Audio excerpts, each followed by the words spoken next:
Great timing. Hey, guys. Welcome to What's the 411. Bella says, hello. Hey. Stop. That is the best soundbite ever, is it not? How you guys doing tonight? I'm not usually on at this time. This is kind of cool. I kind of like it. We got some new documents that were filed today, and that's what we're going to go over. Stop. No, it's not Rue. It's Bella. It's Bella. See? She's barking at somebody outside. She makes herself known. Hello, Mimi Shell. Hello, Potato. Hey, Bananas. Is Bananas B-A-N-A-S? Hey, shit. Lizzie Bones in the house. Hey, Olive Juice. Meg P. Hello, Okie and Marie. How you guys doing? Hello, Quartzy. Quartzy, and White Dog Carrie. Hello, your dog is so cute. Hello, Maiden Nut. One maiden nut. One maiden nutsack. You have your own soundbite here, dude. These nuts. All right, reminder to put your chat on live chat if you want to keep up with what's being said. Because if you don't, you'll be lost. I promise. Hello, Ms. DB Me. Hello, everyone. I'm not a constant YouTuber, but when I'm around, I watch you. Thank you. Hi, Lori. Hello, Lucia. Oh, her Rurus. Yeah, because she's scared, like, for me to go, stop. She doesn't want to hear that. She doesn't want to hear stop. Stop. This is what's even better. Watch this. Stop. Stop. Stop. You guys missed the judge the other day. This was precious. Stop. Stop. Let me see his face. Stop. Stop. We can get this. Stop. Stop. Stop. Stop. Stop. Yeah. Stop. Stop. Stop. Stop. Stop. Stop. Stop. All right, guys. So welcome to What's the 411 with Jay. We're going to go over these documents and let's dive in. Thank you to hey, CEO. Thanks, Potato, for checking that. I forgot today. I actually checked Pacer for my own case because my hey, Melissa B. My filing was the last one, so it's still there. Still just sitting. But I did check my own. But thank you, Potato. What is going on? What was that? Did you guys hear all that? What was it? What was that? Roberta. What was it? Was it music? What was it? Was it him saying... Was he replaying himself over and over? Oh, my God. You could hear him, but I couldn't see him. A Werner remix. Oh, man. Holy shit. Sorry. Hey, this is what I have to say to that. I'm sorry. Whoops. Whoops. Oh, whoops. He was saying, stop, stop, stop. I couldn't hear it. I looked down and my audio thingies were going crazy. I was like, wait, what's going off? So I just hit mute, mute, mute. Stop. Holy shit. Stop.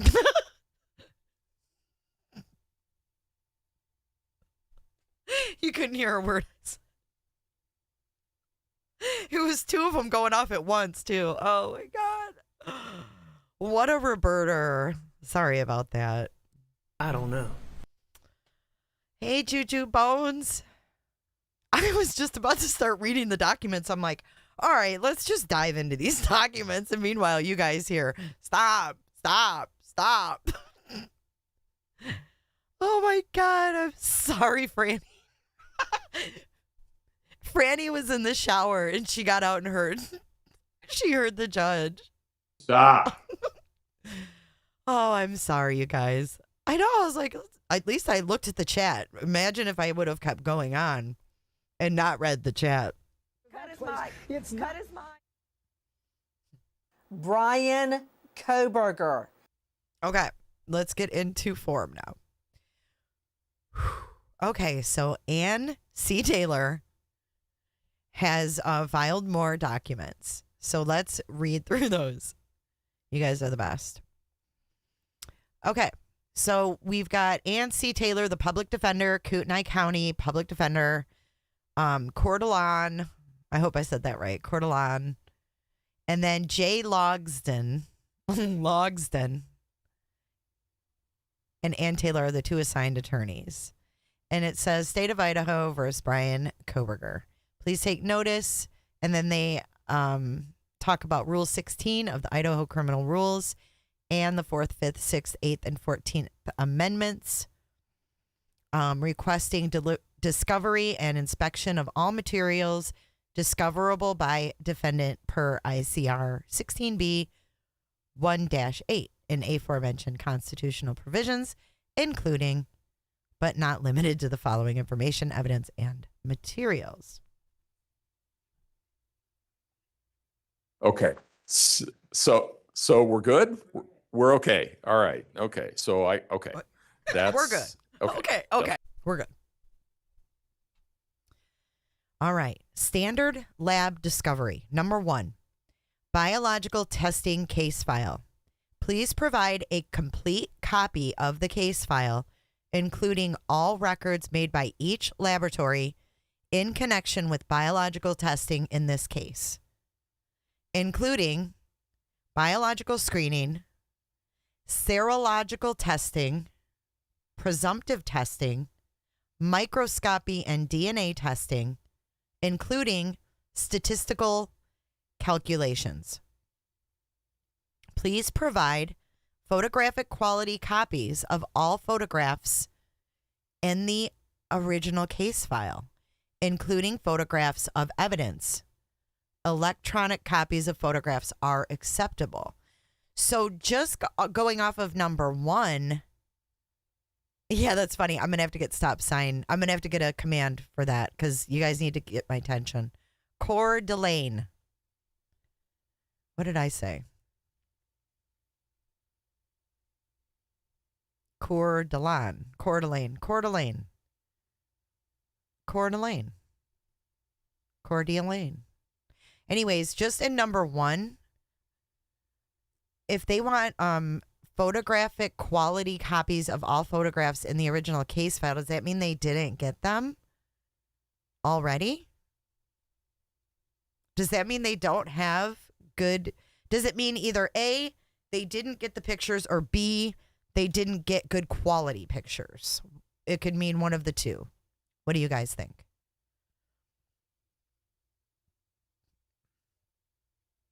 I feel like they should have had all the pictures by now. So do you think that the prosecution handed over like bad quality pictures or no pictures at all? Because it says that they want photographic quality copies of all photographs, including photographs of evidence. Thank you so much, Christy. Just a sub. Welcome to the lounge. Heather Mosier. Yes, state has not handed it over. This is defense's third request. I see for third supplemental request for discovery, but they haven't handed them any of this stuff. I mean, how can they be prepared? We've waited how many months for this to go? Like, that's why they had all this time, right? We have a preliminary date of June the 26th.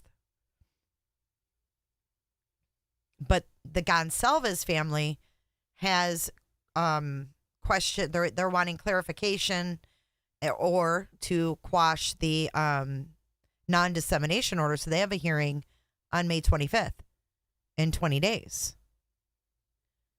So, I mean, there's been clarification asked how many times, on the non-dissemination order.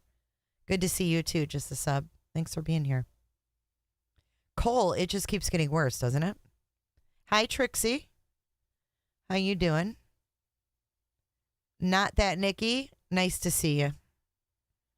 All right, so that's just number one. So number two, chain of custody and current disposition of evidence. Please provide copies of all records that document the treatment and handling of biological evidence in this case. Hold on. From the initial point of collection up to the current disposition. This information should include documentation that indicates where and how the materials were stored, temperature and type of container. So I don't know if they got some of the lab results maybe, and they didn't get like the backup paperwork possibly. Let's read through. From the initial point of collection up to the current disposition. This information should include documentation that indicates where and how the materials were stored, the amount of evidence material that was consumed in testing, the amount of material that remains, and where and how the remaining evidence is stored. In the event that the chain of custody spans several different agencies or laboratories, please address this request to each agency and or laboratory that handled said items. Now we know that Idaho State Police was the lab that was processing all of Jolene, all of the evidence, right? Idaho State Police forensics were there. They were the girls with the cameras. They were inside at night, getting those pictures at night with the luminol or the whatever it was that they used, but they do that at night.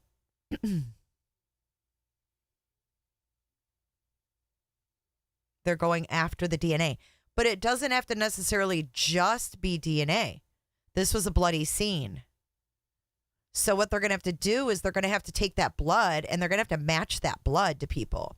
So, for example, if there's blood there and there's blood that tests that's not KOHBERGER's and it's not the two surviving roommates and it's not any of the victims, then whose blood is it? You know what I'm saying? Like, they can tell. But if the blood is all mixed up, it makes it harder. So that's something I definitely don't, I'm not an expert on that, but I mean, you can watch Forensic Files or New Detectives or any of those kind of shows, and you can tell that from those just basics is that the blood can mix together, but they're able to figure out whose blood was there, I believe. Yeah, an on-site mobile ISP lab. Yep, and they were there. So according to the PCA, the ISP was getting there not until like 4. So I'm wondering what took ISP so long to get there that day too, because they didn't get there till almost 4 when Blaker and Payne got there. Vince, what's up? Do you know what I'm saying though? Quartz, why do you think, what? Why do you think that?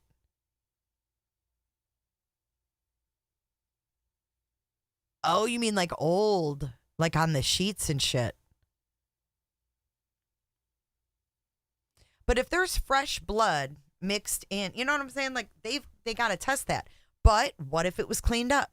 What did these girls do for 8 hours? What were they doing? And why was there a Latin print at all? Why was it not seen to the naked eye? You know? It doesn't mean that there weren't footprints that were visible to the naked eye. Oh my God, Quartz. TMI, babe. TMI. Holy smokes. Hey, sweet crazy. Hey, Ange. So I don't know. It's puzzling, but let's keep going. This is interesting.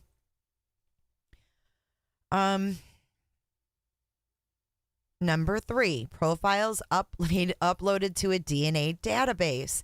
In the event that the case involves the upload of a DNA profile to either a state, local, or national database, please provide all documentation maintained by the testing laboratory, including documentation maintained by Combined DNA Index System, the CODIS, personnel within the laboratory, including profiles that have been identified as unknown males, not the defendant.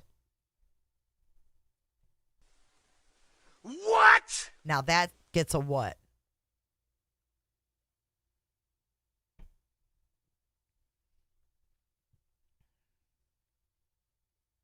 Including profiles that have been identified as unknown males, not the defendant. So I'm sure they can get, that Hunter kid, Ethan, that Jack kid. I mean, whoever, all those kids that were in and out of there. But that's where it's going to be tricky. And is that why the prosecution and the police are saying, no, there was no party there? Even though, and this is what bothers me, and I'm working on a video for you guys, but there's all kinds of like little bits and pieces that don't make sense, And I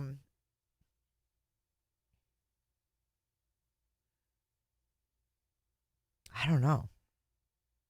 But I'll get to that. I'll get to that in the video. Is Brian saying he frequent in the house? I don't know.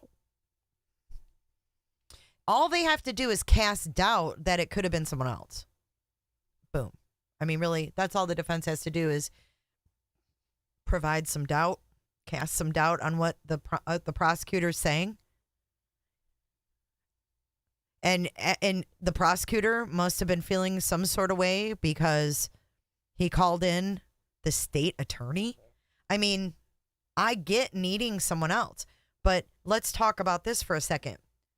Why didn't they call in the state attorney for Lori Vallow's case? They went ahead and found some chick from Missouri, where it just happens to be that the LDS headquarters is there. But anyways, they brought in some chick from Missouri that was some public defender, like special defender. Why didn't they bring in the state attorney there? Why is the state attorney, why is it all staying within the government? It seems like it's all staying within the government.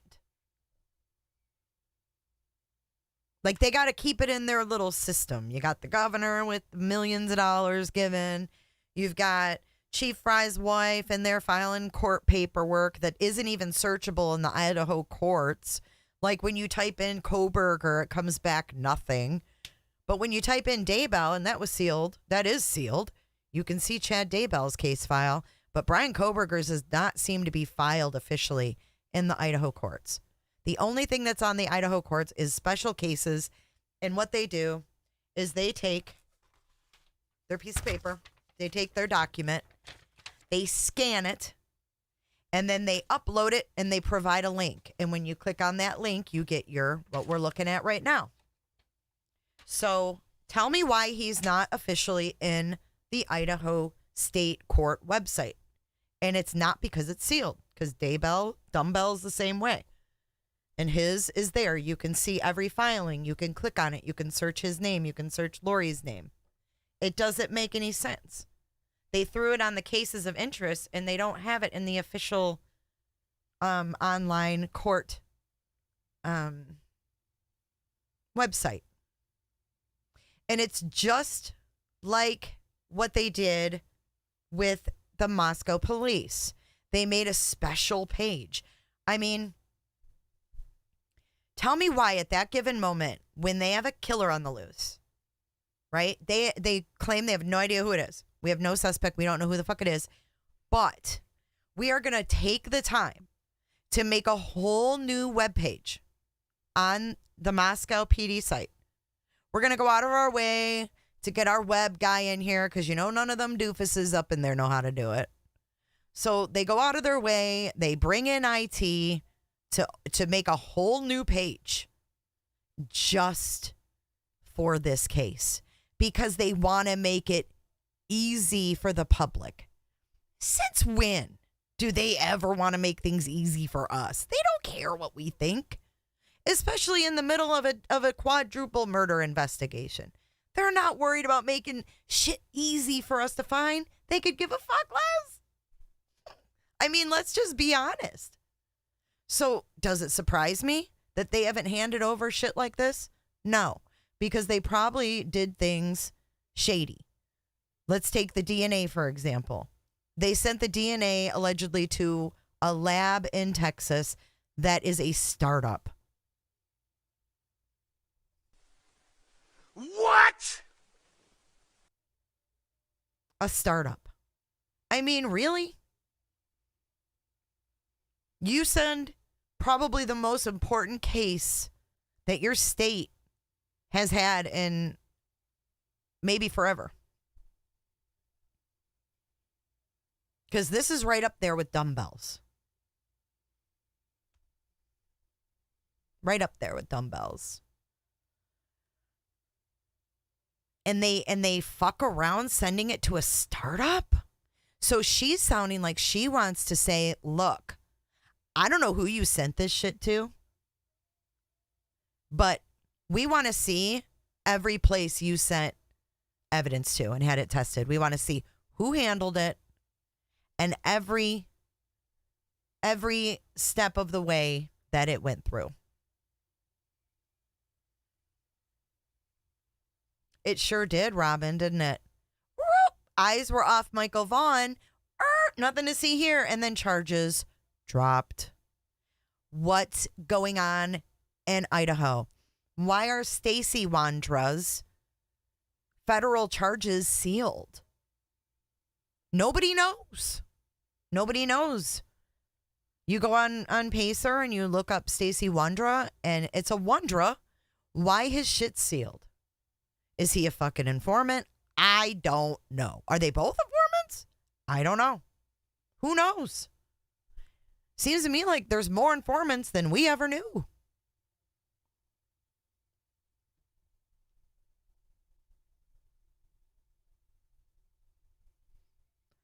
I hear you, Nocturnal, but hey, I mean, stranger things have happened. Look at OJ. Look at OJ case. We don't know who did it. Nobody knows.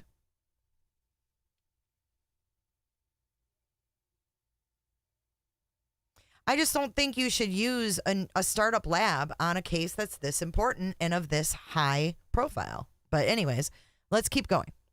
Let's see. Unknown males, not the defendant. 3.1, documentation of all uploads, including interpretation and or deconvolutions of mixed profiles, handwritten notes, spreadsheets, match estimator results, upload forms, and CODIS search forms for each hit. Provide match detail reports and long-form candidate match reports for the hits, including partial hits and hits that are dispositioned to be non-matching, even if the laboratory has dispositioned a profile as a hit, including partial hits and hits that are dispositioned to be non-matching. Any state manuals regarding the use of the SCIS and NDIS database systems, any hits made to any profile uploaded, even if they hit on individuals not the defendant and deemed to not be candidate matches, including hits to any unknown males identified via testing. Hello, Casey. Hello, Jammers. Hey, Paper Chaser. Paper Chaser has a weird feeling Brian's going to walk. Another mention of unknown males identified via testing. Number 4, data files. Please provide copies of all computer data files created in the course of performing the DNA testing and analyzing the data in this case, i.e., both raw data and processed data. These data files should include all sample files, project files, matrix files, size standard files, and analysis method files. In the event that a particular data file cannot be produced, please provide the name of said file with explanation for non-production.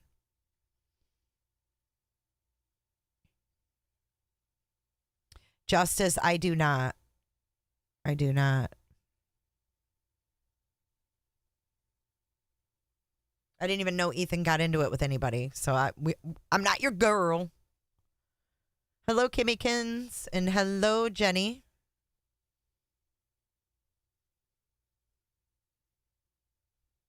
It is not best practice for the defense to have all this in advance anyway, because they will have to have all this to submit it into evidence saves time. David Loach. Nope. Can't say.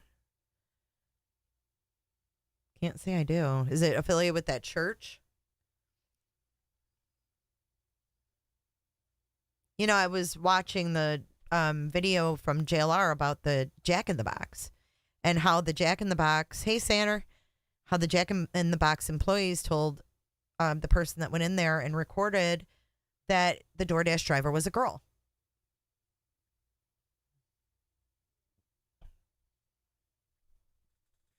I have no idea who David Loach is. I don't even know what that means.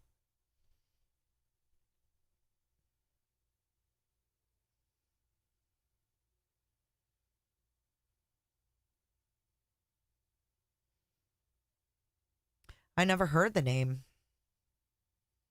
We think we know two that were in the house. In the house when? Like in the morning when they called them over? Two at the frat party? I think there was a lot of people at that frat party, though, if it was a party, right? Does he live there? Look at the U of I wrestling team. There you go. You can pick them out, probably. All right. Number 5. Statistical calculations. Please provide a copy of all statistical calculations undertaken with regard to DNA testing, in this case, including standard statistical tests, database match probability calculations, and statistical calculations that were undertaken using software programs performing biostatistical calculations such as probabilistic genotyping programs. Brian's dad's fucking DNA. Here we go. This is, I bet you any money, not any money, but any money that Brian's dad somehow plays back into this. Hate to say it. Yeah, I don't know who that is, Justice. I don't know these people. Maybe someone in chat will know.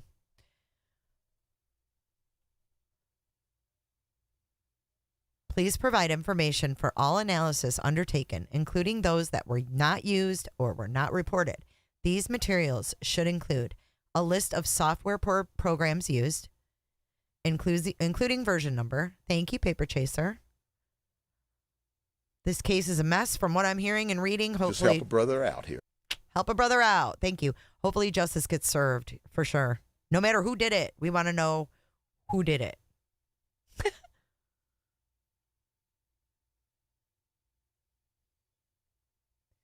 Jolene, REDNA. Why did they arrest BK? Because MK's DNA was found. I don't know. That's what I've been asking since day one. It is what it is. I don't know.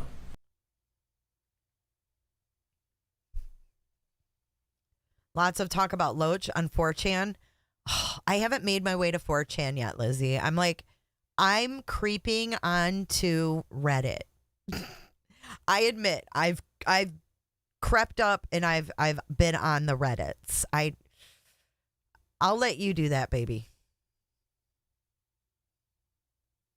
MK is Michael KOHBERGER. There's BRYAN KOHBERGER. BRYAN KOHBERGER. And Michael KOHBERGER, his father. You know what I have to say to Ann C. Taylor, the defense lawyer? Bring it on, woman.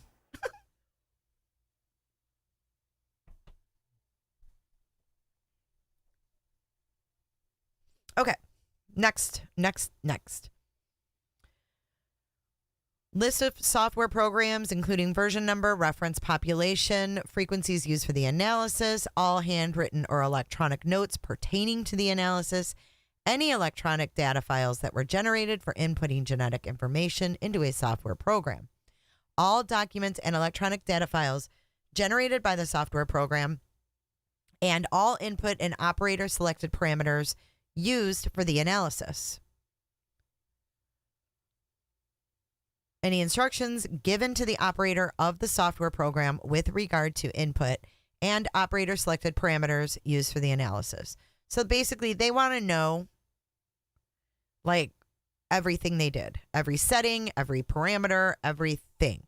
Communications. Provide a copy of all communications between laboratory personnel and any other party with regard to biological testing in this case, including letters, memos, post-it notes, I'm just kidding, emails, texts, and records of telephone conversations. These materials should include communications with regard to outsourcing of DNA testing, statistical calculations, and DNA profiles uploaded to a database. Hello, FTRYH, sorry. FTRYH. I'll get it one day.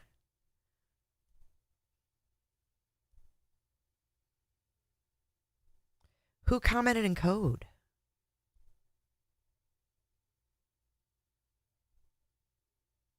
(4chan). 4chan code. Where did they find MK's DNA? They said in the trash, Jennifer Hayes. That's what we were told, that they went and they had to wait. The dude traveled across the country, stopped for gas, stopped to use the restroom, stopped for Thai. He drove for days and days and hours. And he was a little jumpy because he was driving so far. But they had to wait until he got to Pennsylvania because they had to get Michael's DNA. They had to get Michael's DNA. Why, you ask? I don't know. I don't know. I've wanted to know this. I've never heard of them needing to solve a murder with someone's dad's DNA. I don't believe that. A 3,000-mile trip and you had no chance? Oh.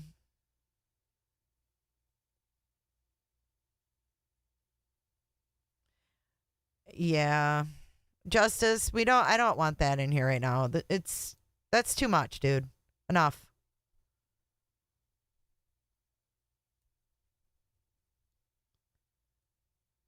Mods, just go ahead and delete it. Yeah, I don't do rumor mill shit here. Don't. If you've got shit, send it to me in email. Don't come in my chat and fuck things up and get people to follow you to someone's channel. Get the fuck out. Just block them, guys. C'est la vie, adios, fuck off and die. MK's brothers live in Nevada? I didn't know he had brothers. I don't know. They had Brian's dad's DNA from somewhere. And they said they got it from the trash. They had to wait till he got all the way there. Then they had to set up a big operation to get Brian's dad's. So Brian was in Pennsylvania. So why did they need to get his dad's? Why didn't they just get the fucking trash? They watched him take the trash out, right? Exactly, Paper Chaser. Was there no DNA in the office that he worked in? Was there no DNA in his apartment?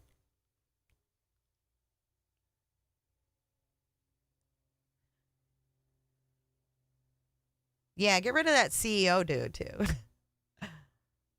Stay on topic. See, that person comes in, and that's what they want to do. They want to get the shit all commingled. They want to fuck up my life. Stop.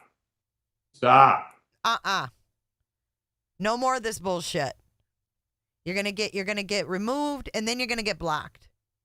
Because I'm not fucking around with that. I put too much work into my shit for people to come in and do that. I'm not going to fuck with it anymore.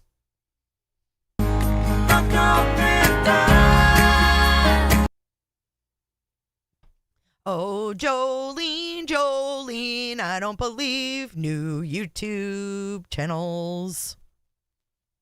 But I do think that the dad's DNA is fucked up. I think there's more to it. His dad has never sat right with me. I don't know. I don't know what his affiliation is or what he's done or something. I just feel like they already had his DNA in the system. And I think that they were able to test it against BRYAN KOHBERGER's or something like that, or against the sheath. I think that BRYAN KOHBERGER's dad has been in trouble before. I don't know why. I have nothing to back this up. Nothing to back this up other than something just has been nagging at me, and I can't explain it, but something hasn't sat right with me. Randall KOHBERGER. Randall and Ronald were twins. Yeah, there's definitely something off. I don't think he's... I don't know if it's... I don't want to judge, but I don't know if it's like a past drug use. And how old of a KOHBERGER YouTube? Because I think I found some videos of BRYAN KOHBERGER when he was a little boy that were uploaded. Remember that, Potato? Remember that shit? Remember the kid? Oh, yeah. The boys in the bunker. The boys in the fucking bunker.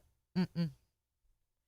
Nope. Not touching that shit with a 10-foot pole, but there's something. There's just something not right. And I don't think he's the cop.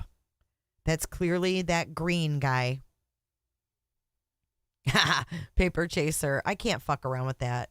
I put too much thought into the shit that I bring to have someone come in and throw it off with bullshit. Yes, Robin, the boy in the bunker. Mm-hmm.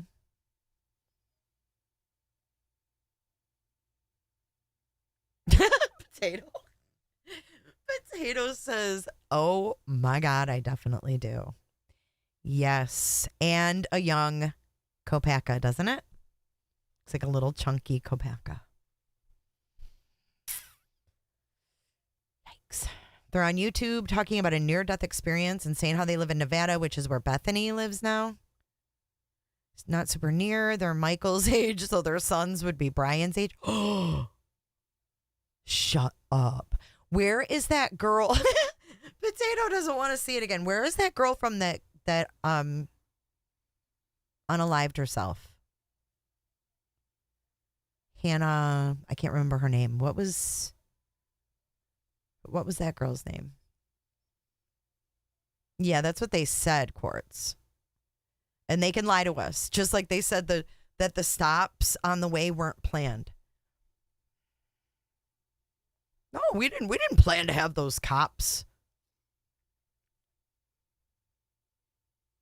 We didn't plan to have those cops pull him over in Indiana. No, not at all. That was purely coincidence that he wasn't doing anything wrong both times. They just happened to pull him over. They're not going to tell us everything. They're not.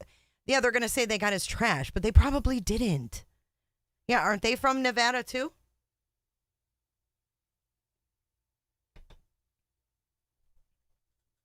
See, I heard early on that there was relation there.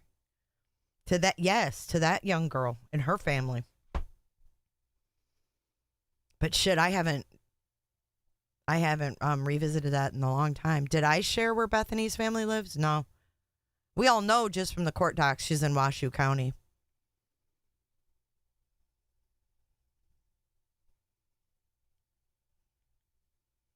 I just remember hearing early on that there was some kind of a relation between them and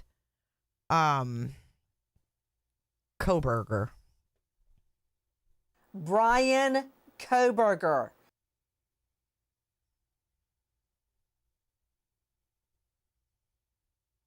Right, but courts, they're saying they didn't. They're denying it. But they don't want us to know their tactics. And where did BRYAN go when he got back to Pennsylvania and they followed him? Where was he going? Where by himself? Where'd he go? So I don't know. It's weird. What's up, Heather? All right, let's keep going. So DNA, standard operating protocols and interpretation guidelines. Please provide a copy of the standard operating protocols and interpretation guidelines relied upon to perform and interpret the testings in this case. What is serological testing? Oops.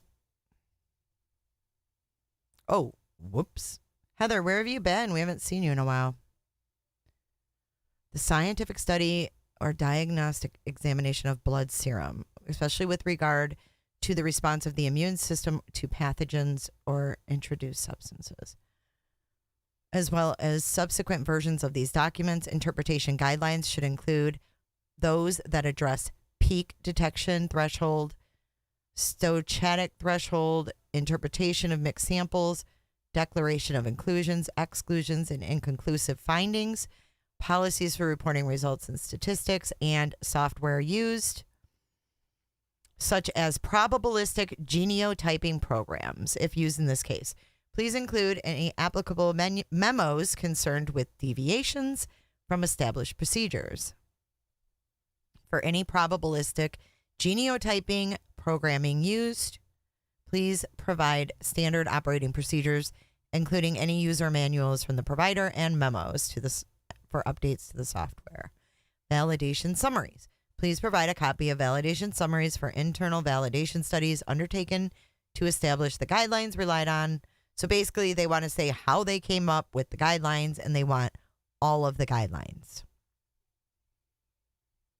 Laboratory personnel, please provide background information for each person involved in conducting or reviewing the DNA testing in this case, including current resume, performance evaluation, and personnel file, and a summary of proficiency test results.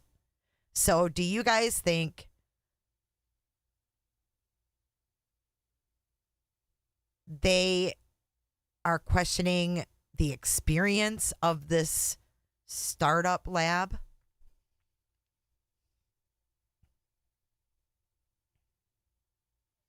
I wonder.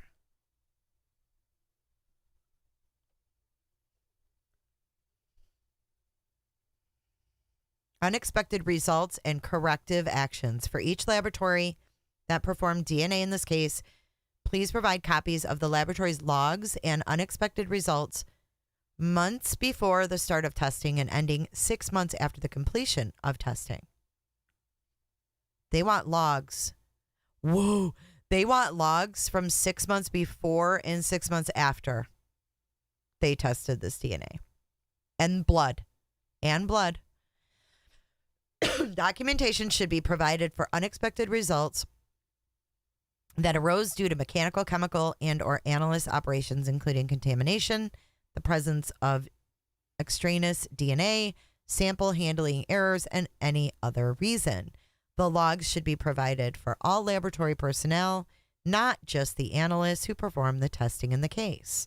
Please note, this is a request for the logs themselves, not just for entries within the logs that pertain to this case. They want it all.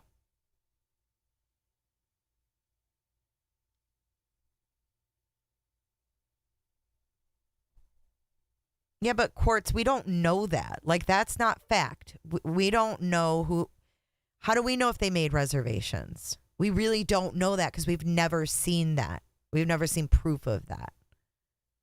So we can't get convoluted into things that we heard and now we're just stating it as fact because we've heard it so many times for so long. Because we definitely cannot know. And I don't know if it's normal to request all logs, but that is quite a bit. All reports generated by any lab that conducted SNP testing on any sample in the case, including samples where unknown males, not the defendant, were identified. copies of communication between laboratory personnel. We went through all that. All documentation with any database. All documents related to any genealogy search, including but not limited to the creation of a user profile, account information, automated search results, uploading of data, all queries and search results from any private or public databanks, family tree information, and other documents, reports, notes, or other communications pertaining to genealogy, DNA database searches. All documents related to any genealogy investigation, including but not limited to additional collection and or testing of DNA samples, notes of any interviews, documents obtained related to ancestry and or recommendations for further testing. All documents related to the comparison of any DNA samples collected during the genealogy investigation to crime scene evidence.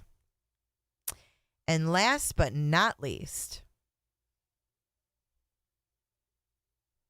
the name and address of all persons found to have sufficient sharing centimorgans with the subject profile to be identified as a match in the report created in this case.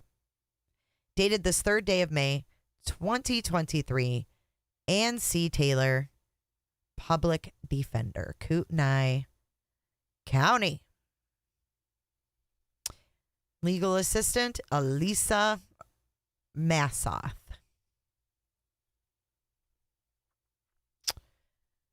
Guys, I don't know about you, but this seems like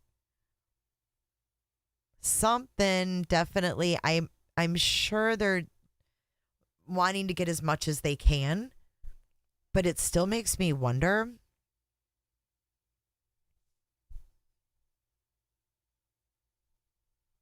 Is it about Michael KOHBERGER's DNA?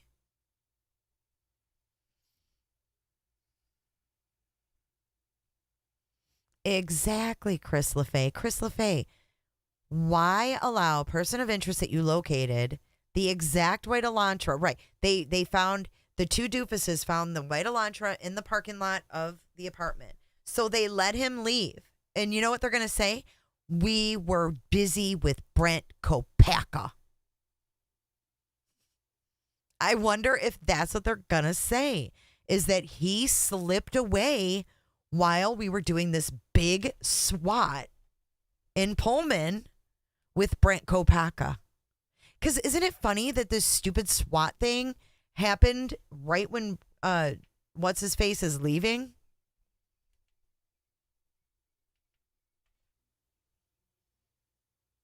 They could have stopped him. He went to the fucking doctor. He went to the doctor. I mean, he went to a doctor appointment. What? Can I get a what? I mean, it just doesn't make sense. What? And then, like Jammer said, they let him travel all across the U.S. and then they wait.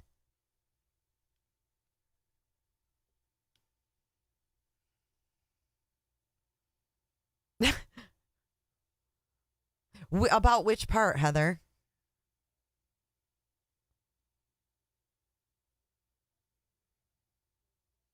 Oh, about them. Oh, yeah, he got out of our grips.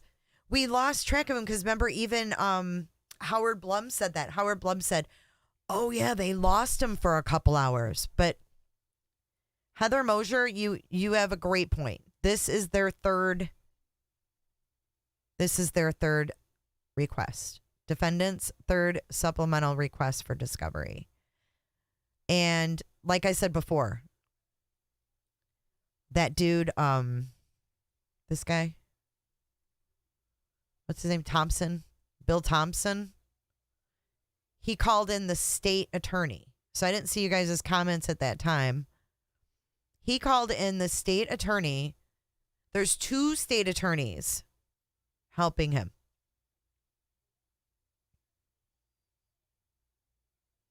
I've thought of that too, Casey. I thought that maybe he called and said the dude was suicidal.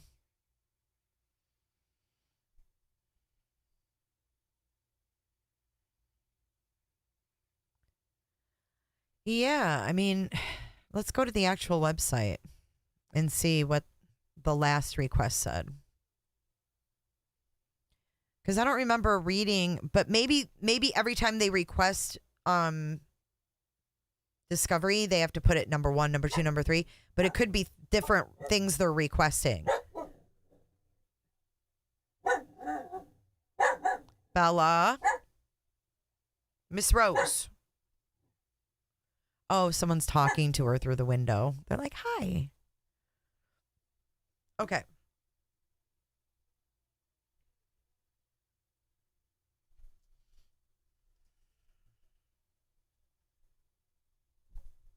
We can solve this mystery right away. So we can look at, I'm going to show you guys what I mean by you can't search BRYAN. BRYAN KOHBERGER. Okay, so when you go to the Idaho court, this is what it looks like. And you go to Smart Search. And then you put KOHBERGER, because it says last, middle, first, middle, right? So BRYAN. Then I have to prove I'm not a robot.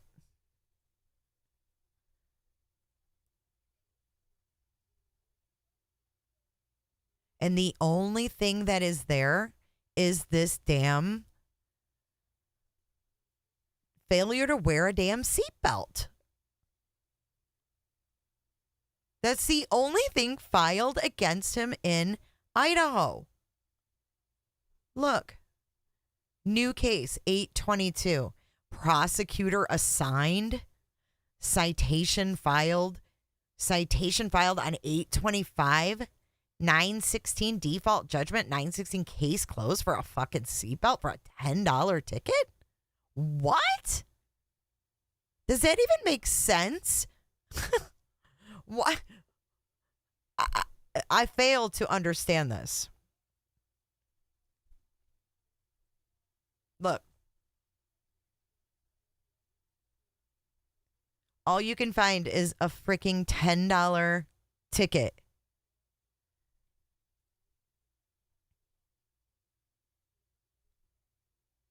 But if you go back here and you put Daybell, comma, chin.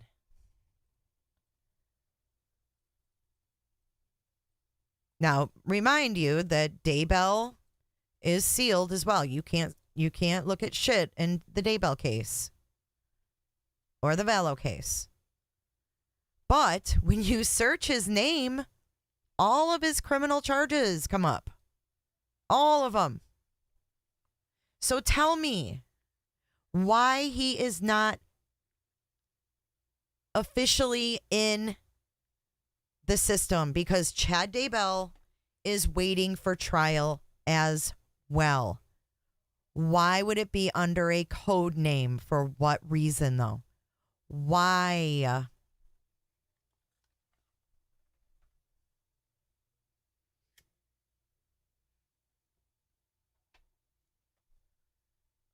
I'll show you where you can find his stuff. So here's Daybell, and when you click on it, even though it's sealed up like Fort Knox.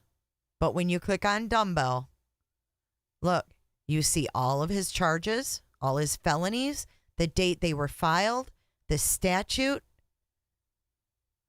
You see his plea.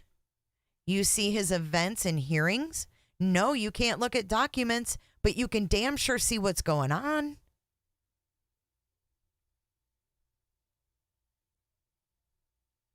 Why doesn't BRYAN have this? Make it make sense. They're having secret hearings that aren't even on the record.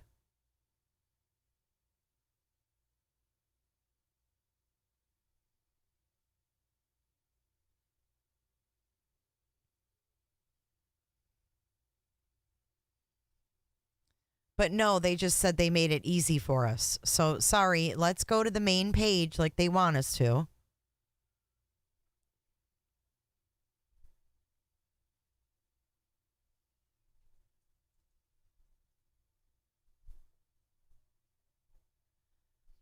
Good. This is where they want us to go. Cases of interest. Then you see oh, look. This page is updated as filings are received from local clerks. For information on accessing Idaho state court records, visit requests. But look, you see it all here. But all these are links and then with a document attached. And look, here's Dumbbell, and all his are there too. But he's also searchable. I don't know. Maybe it is because the prelim. It doesn't make sense to me, though.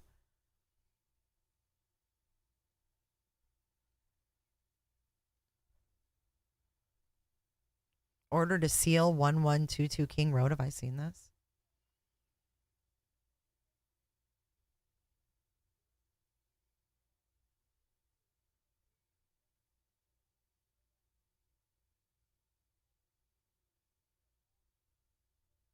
Oh, that's the search warrant.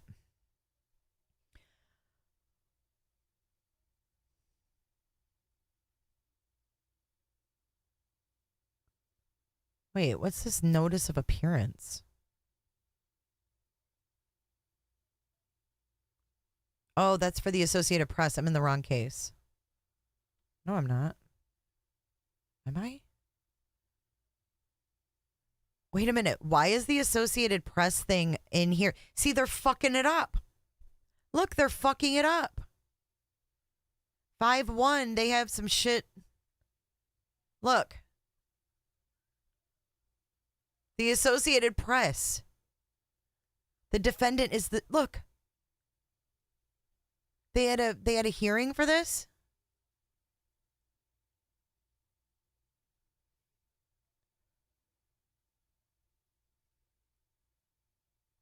And they have it filed under the criminal case. See, they're idiots. What are they doing? See, they put look at all this stuff. 5-1, Declaration of Olson. This is the Associated Press. Unless they're just filing this part. Because it's the non-dissemination order. Wow, we should read through this. I have been informed of the following. Listen to this. During the course of representing the media outlets who are challenging this court's gag order, I have been informed of the following. A victim's family wants to speak with the press about Mr. Kohberger's prosecution, but they feel bound by the gag order. Major Christopher Paris of the Pennsylvania State Police told reporter Chris Ingalls that he could not answer whether police had launched any review of unsolved cases that could be linked to Mr. Kohberger because of the gag order. Moscow Mayor Art Betke told reporter Erica Zucco that the city attorney advised he could not answer questions about the overall community healing because of the gag order. Journalist Taylor Miferinsky's public records requests were denied by the Latah County Sheriff, Moscow Police, Pullman Police, and Washington State Police because of the gag order. Gary Jenkins, Chief of Police at Washington State, and Matt Young, Communication Coordinator, told reporter Morgan Romero that they could not answer whether Mr. Kohberger applied for a graduate assistant research position because of the gag order. The Moscow Police Department refused to advise a reporter from the Idaho Statesman how many cell phone towers are in the area of where the murders occurred, the size of Mr. Kohberger's cell, the size of the Moscow jail, and the nature of Mr. Kohberger's meals because of the gag order. Law and crime reporter Anjanette Levy was denied access to Kohberger's booking video from the Latah County Sheriff's Office because of the court's non-dissemination order. That's ridiculous.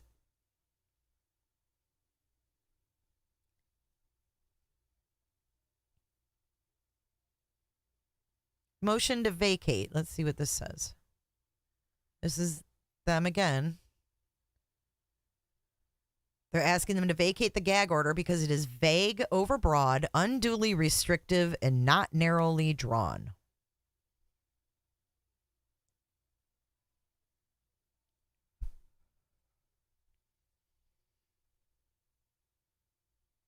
So that's the one we just read. Let's see where the second request. Defendant's second supplemental request right here. This is short. This is only 2 pages. Exhibit B. Exhibity B. And it's sealed. They wanted Exhibity B in that one. And then let's see their first motion.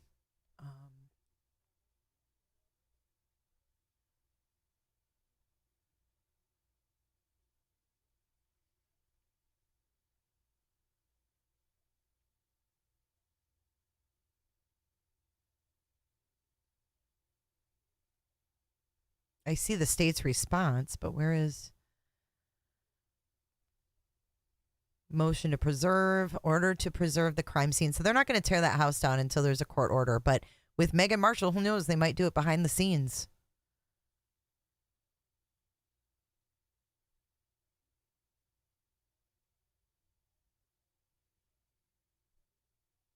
Oh, request for discovery. Here it is.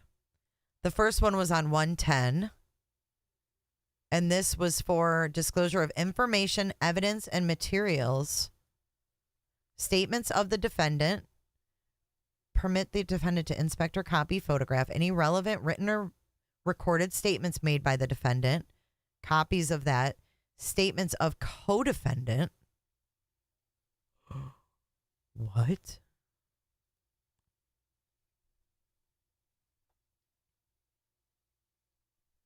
Okay, what shakes me about this is it says statements of co-defendant. Any written or recorded statements by a co-defendant and the substance of any relevant oral statement made by a co-defendant, whether before or after arrest, in response to interrogation by any person known by the co-defendant to be a peace officer or agent of the prosecuting attorney, or which are otherwise relevant to the offense charged. Now, if you look down here, it says defendant's prior record. A copy of the defendant's prior record, if any. It doesn't say up here statements of a co-defendant, if any.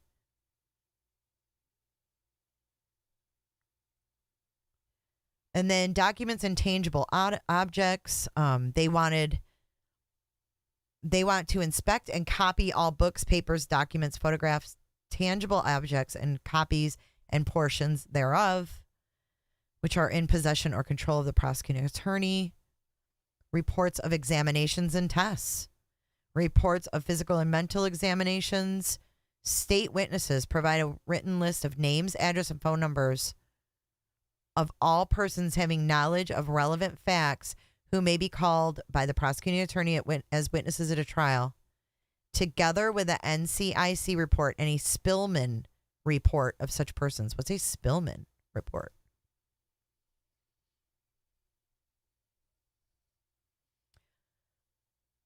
Police. Oh.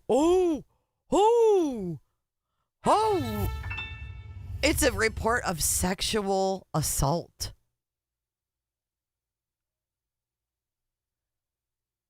They want witnesses, names and shit of people with relevant facts, together with a sexual assault report. And I think this is a criminal background report. Yes, that's a criminal background report. So they want every witness's criminal history. Criminal history. Oh, Jesus. God almighty. Provide statements made by the prosecution witnesses or prospective witnesses made to the prosecuting attorney or their agents or to any official involved in the investigatory process of this case. That means whoever was there first. This includes statements to employees of the prosecutor's office, such as witness coordinators and all members of any law enforcement agency that has had any involvement in the matter. Expert witnesses they want to know about. They want police reports. Well, that's too bad because there's no report. They want rough notes, field notes of any agents, officers, or investigators. Digital media recordings. Unredacted digital media. Redacted digital media. Search warrants. Exculpatory evidence. Provide to the defendant all material evidence within the scope of Brady versus Maryland. Specifically, any and all favorable or exculpatory evidence, information, and documents in possession of the prosecutor's office. Inducement. Provide to the defendant all documents pertaining to the existence and substance of any payments, promises of leniency, preferential treatment, or other inducements or threats made to prospective witnesses. Identification. Disclose whether a defendant was identified by a lineup and who identified them. Electronic surveillance. General nature of evidence of other crimes. Drug tests. Provide copies of each subpoena issued by the state to any person or entity, regardless of whether served or not. And then certification. Provide verification of the hire date of all law enforcement officers that may be called as a witness or who were involved in the investigation and or arrests in this case. Provide a copy of the post certification for all law enforcement officers above. Post certification.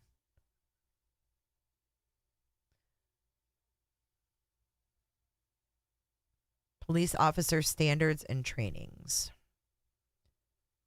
So she's looking for credentials. So these are all three different. So I don't think that they've requested the same stuff 3 times. I think we can rule that out. Because it doesn't look like that. It looks like they've requested things 3 times, but they're very specific. I think this is their 3rd request for things. Creep Town, dude. Verification of hire date, yeah.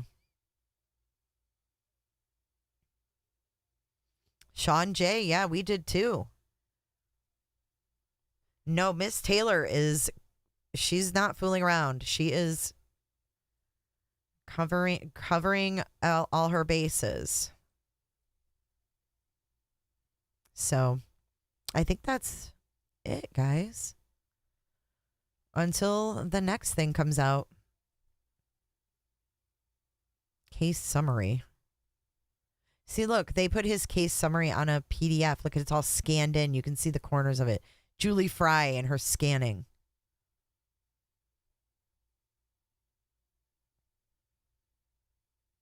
See how cheesy that is? Like, that's what it's supposed to look like on the website. Look, printed on 5/4 at 1:03 p.m. They print it, a new one, every time they update it, you guys. They print this off and then upload it for the PDF. Why can't we see it originally? Look at all this stuff. No contact order DM. Wait, let's look at this. No contact order DM. No contact order JKJK. Who's JK and JK? There's 2 JKs. No contact order BMKC. Who's KC? This must be the Goncalves family. KGAGAGSGLLCG. BF. Yeah, who's BM? BF. KLSL. SC. Oh, this is the Chapins. SCJCHC and MC. And then down here, you have victims' rights notification, KL and SL. Who's KL and SL? Oh, Jasmine Kernodle. JK. Oh, and Jeff Kernodle. Okay, Jeff and Jasmine Kernodle. No, who's BM?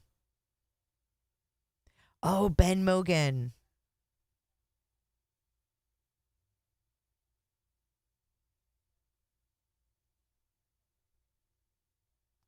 KL and SL?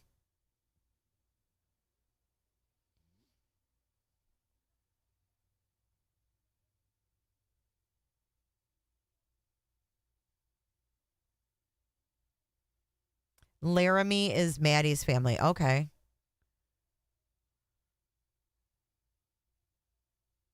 John.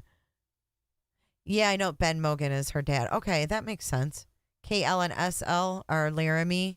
Oh, Karen Laramie and her husband. Okay. That makes sense. I wonder who LL is. Maybe a grandmother or aunt or something.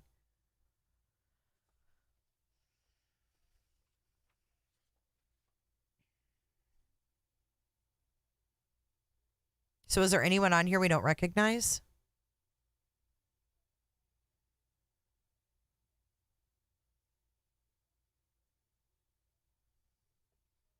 And why did it go from Judicial Officer John Judge to Megan Marshall? Did they say?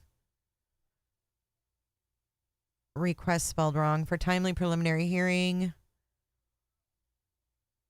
Court minutes, but we can't even get the court minutes. Victims' rights notification to BM, SC, JC, HC, MC. Sealed minutes. Defendant's response to request for discovery.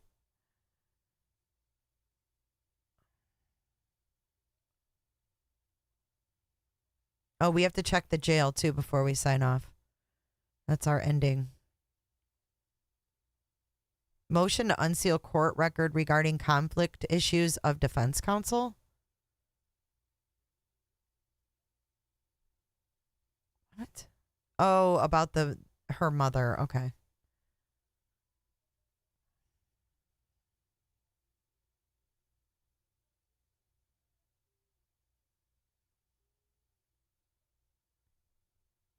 What's this all about?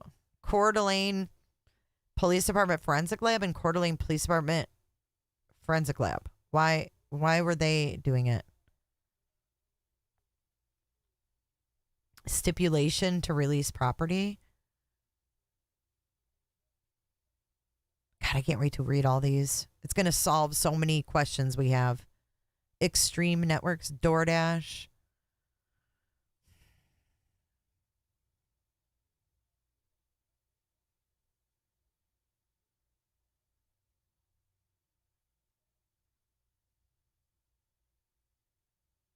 This is insane. Look how many match.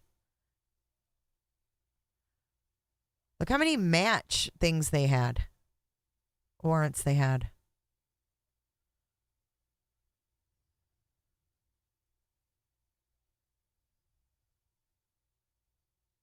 Order to file defendants Exhibit B. See, that's the one. Exhibit B sealed.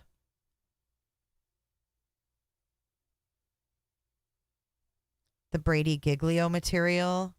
Ooh, Brady disclosure and request for protective order. What if BM or BF rather is scared of whatever this Brady stuff is about? What if it's not even about BRYAN?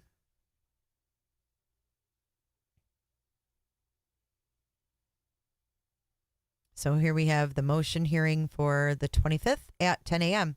But yeah, you guys, they print these off every time they update them and then they upload them. They go through all that trouble just to keep us out of the main site. Makes no sense.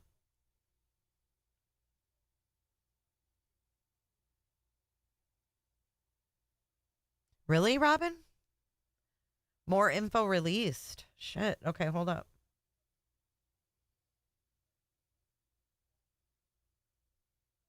Oh, new body cam from when Bryan Kohberger was stopped.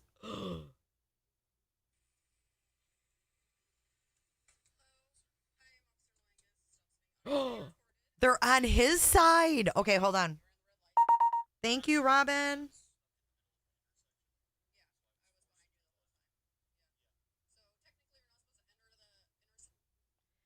This is in Washington. A month before. He's explaining why he went through a red light. Okay, hold on. Why is the page not found? What the heck?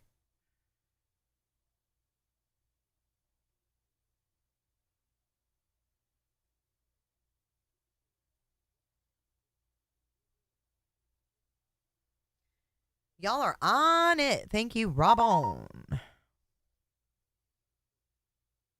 Page not found. Is it gone? Oh, here it is. Okay. This is only has 2,000 views. This is new.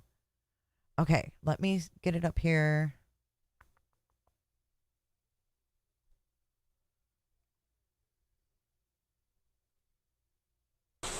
God, I hate Twitter. I never know how to make things bigger. Oh my God!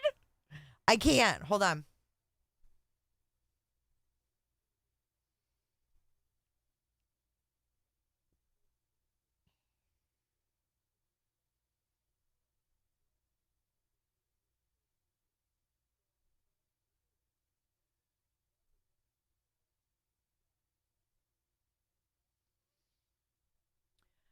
How can I make this?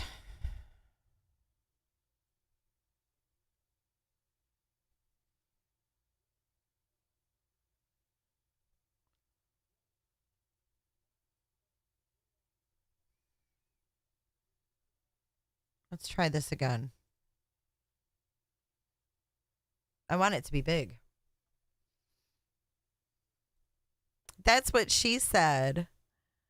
All right, hold on. What?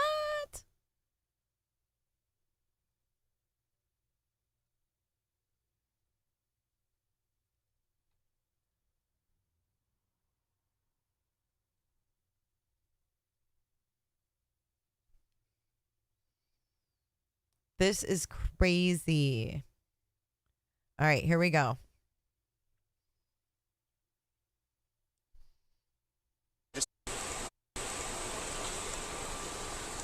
Hello, I am Officer Loangus. Stops being audio and video recorded. I think you know why I stopped you. You ran the red light.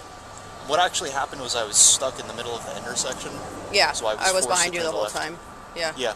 So technically you're not supposed to enter the intersection at all for that reason, because if the light turns red, then you're stuck in the intersection, and then you run the red light. So that's the reason I stopped you. Do you have your license on you? Yep.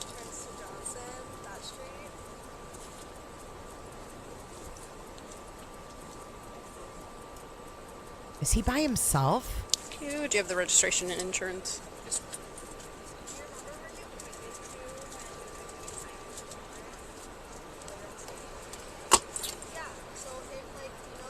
We just get this for you out.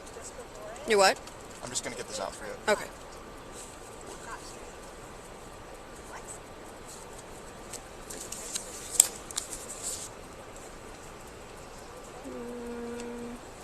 So would you explain that to me a little bit further? So in Pennsylvania, when you're stuck like in their intersection, you have to make the left. So what would the appropriate thing for me to have done been? Just You're back up not in supposed that to situation? block an intersection like that in Washington, so just by you blocking the intersection, that's technically a ticketable violation, and then then you're running a red light, so it's another ticketable offense. So you're not supposed to proceed into the intersection until you can go, because a lot of people do what you just did, right? Is like you're sitting in the intersection waiting, and then turns, and then you're blocking, so... Yeah, there was a little bit of confusion with speeding because someone had stopped. I wasn't sure what they were doing, and then they put on their light to turn. So I thought that maybe they were letting me go through. Oh. Did you see that? No. Yeah, like right before I made the turn, there was someone who like made a right, and they didn't have their signal on, so I wasn't sure if they were just waiting. Yeah, so I would just advise just don't enter the intersection until you can go, so you don't get stuck. Let's see. But in that situation, the best thing to do then would be back up and not. Okay, that's where it ends. That's where it ends. But listen, he knew that he's by himself. That was people walking by on the phone. There's a girl walking by, but who is that girl? She has dark hair.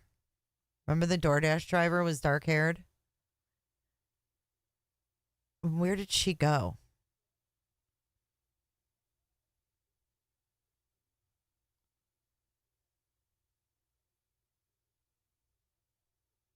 There she is. Look. She's got fucking thigh highs on.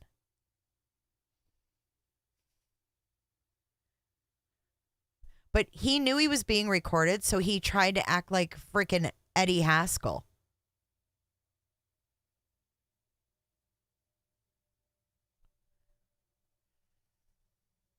We're going to look at those documents in just a second.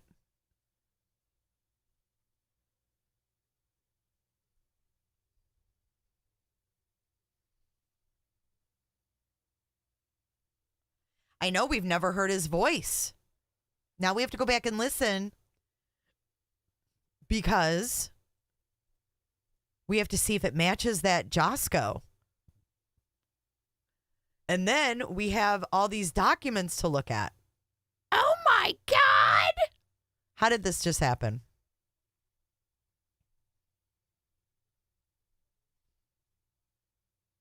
All right, let's watch this one more time.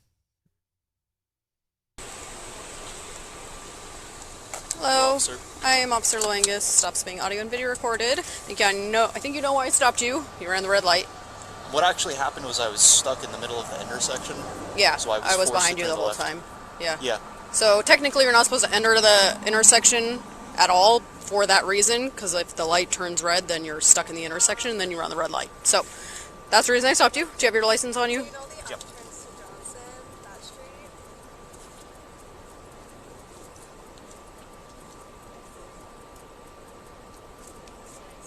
Do you have the registration and insurance? Yes.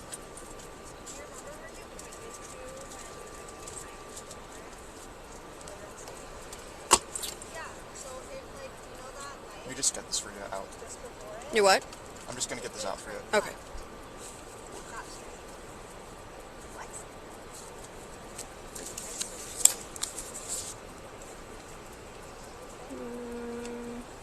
So would you explain that to me a little bit further? So in Pennsylvania, when you're stuck like in their intersection, you have to make the left.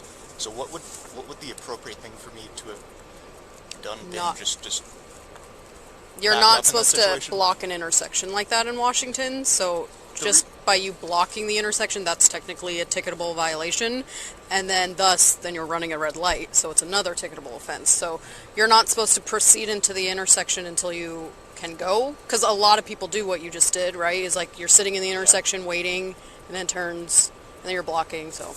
I think he's trying to act like nothing to see here. Nothing to see here. No, he's creepy. I'm getting creep vibes, too.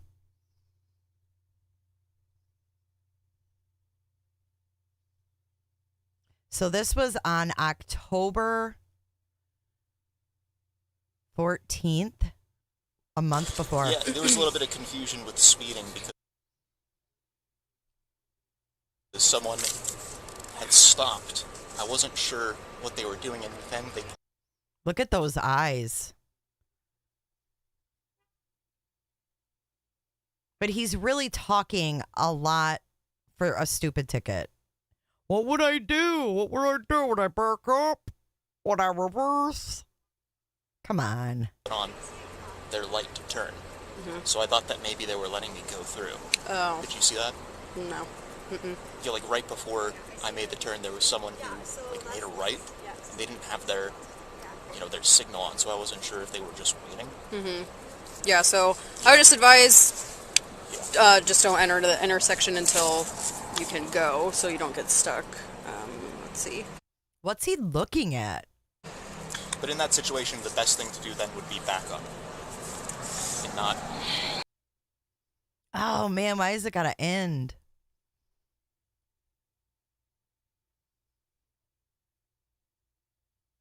Why do they pull him over for such stupid shit? Hello. Officer. I am Officer Loangus. Stops being audio and video recorded. I think you know why I stopped you. You ran the red light. What actually happened was I was stuck in the middle of the intersection. Yeah, So I was forced behind to you turn the whole left. time. Yeah. Yeah. So technically you're not supposed to enter the intersection at all for that reason, because if the light turns red, then you're stuck in the intersection, and then you run the red light. So that's the reason I stopped you. Do you have your license on you? Yep.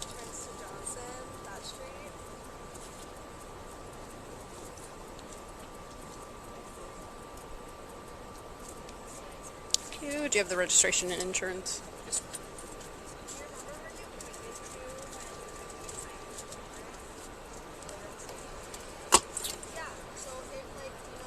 Let me just get this for you out. You what?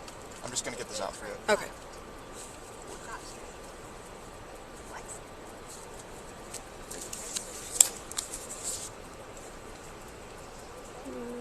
That girl, what? So would you explain that to me a little bit further? So in Pennsylvania, when you're stuck like in the intersection, you have to make the left. So what would the appropriate thing for me to have done been? Not- Just You're back up in not that supposed to situation? block an intersection like that in Washington, so just by you blocking the intersection, that's technically a ticketable violation, and then you're running a red light, so it's another ticketable offense. So you're not supposed to proceed into the intersection until you can go, because a lot of people do what you just did, right? Is like you're sitting in the intersection waiting, and then it turns, and then you're blocking, so. Yeah, there was a little bit of confusion with speeding because someone had stopped. I wasn't sure what they were doing, and then they put on their light to turn. So I thought that maybe they were letting me go through. Oh, Did you see that? no. Yeah, like right before I made the turn, there was someone who like made a right, and they didn't have their signal on, so I wasn't sure if they were just waiting. Yeah, so I would just advise just don't enter the intersection until you can go, so you don't get stuck. Let's see. But in that situation, the best thing to do then would be back up and not. Yeah, the girl in the background is like giving someone directions, it sounds like. Yeah, he's kind of challenging her, isn't he? He's challenging her. He's like, did you see that? She's like, no. All right, we're going to open up this vault.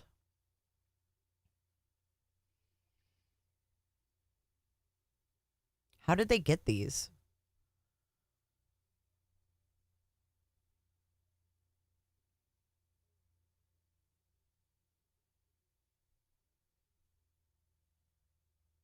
This is the non-dissemination order. All right, we're going to have to... Oh, shoot. Hold on. Let me fix the screen.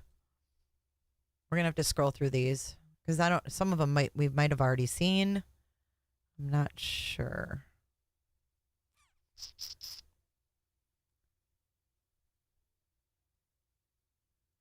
Oh, this is through Whitman County, not Latah.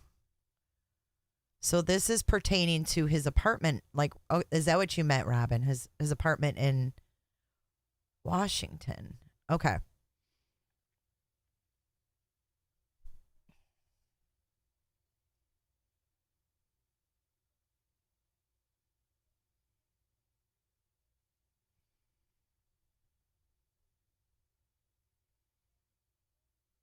This is them sealing the warrant. Okay.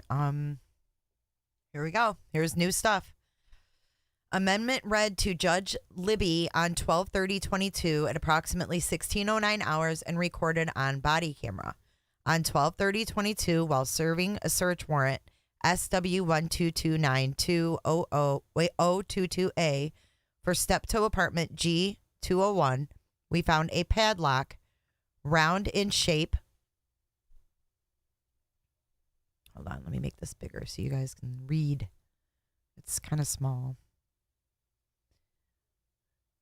Okay, we found a padlock round in shape in the living room closet. Based on my training and experience, I recognize the padlock to be the shape of locks typically used on storage units.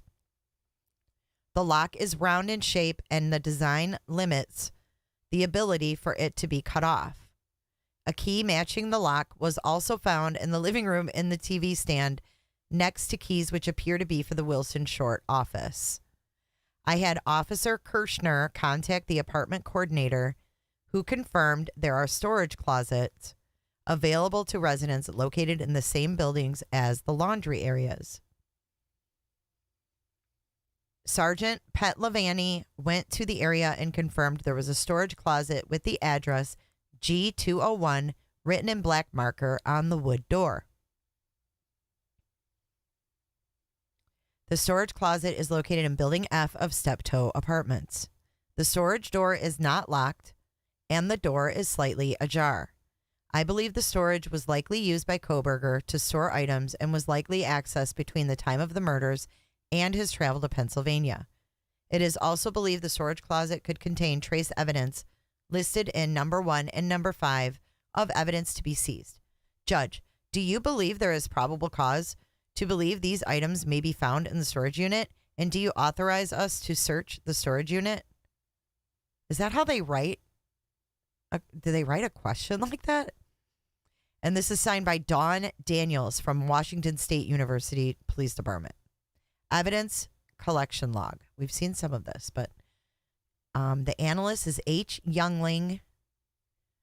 1 nitrile type black glove. Closet on north wall of entryway, west side. 1 Walmart receipt with 1 Dickies tag. Closet on north wall of entryway. 2 Marshall's receipts. Closet on north wall of entryway. Dust container from Bissell Power. Creep Town, dude. Dust container from Bissell Power Force vacuum. Closet on north wall of entryway. So all this stuff was in the same closet. Possible hair strands, 8. On the head of Libman broom. Closet north wall, entryway, east. Okay. A fire stick with cord and plug plugged into the back of a Samsung TV. West wall, living room, TV stand. Possible animal hair strand under computer pad on desk in northeast bedroom. Under a mouse pad?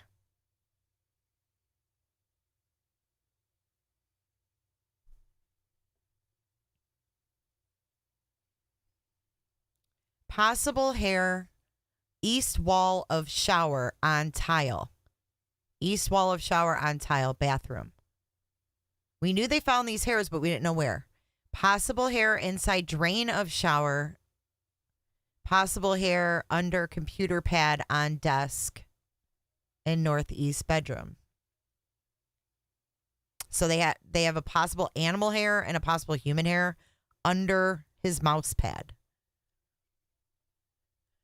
1 possible hair strand from uncased pillow on the side of the bed. And a computer tower from the northeast bedroom desk. Item not bagged, tagged with zip tie and info. White towel from shelf of kitchen table. Diluted red, brown, irregular stain. Dark red spot. Small, flaked off surface upon touch. West sink kitchen counter. And it says unable to test. Pizza cutter. Top drawer west of sink. Reddish scratch in metal. Dark red irregular stain side panel of drawer. Second west of sink. 332 screwdriver from bottom drawer, brown spot. Ajax, I probably have screwdrivers with frickin' brown spots on them too. Rust. Ajax bottle of soap near bottom, linear stain. Switch on north wall of kitchen behind sink, dark reddish stain. Switch on north wall of kitchen behind sink, small dark reddish stain. Pink red irregular stain on edge of plate from cabinet west of sink. He could have cut his finger in the kitchen. Microwave on counter in kitchen, northeast corner. Dark reddish long stain in back. Now, why would there be blood in the back? Like, his microwave. Did he kill someone in this apartment? The fuck? Dark discoloration and grout of counter tile south of microwave. Orange drip south wall of kitchen. Why is there blood on his walls, yo? What the fuck? South wall of kitchen, east of window. Northeast bedroom, northeast closet, interior of north door. Dark red stains, multiple, irregular, and pieces.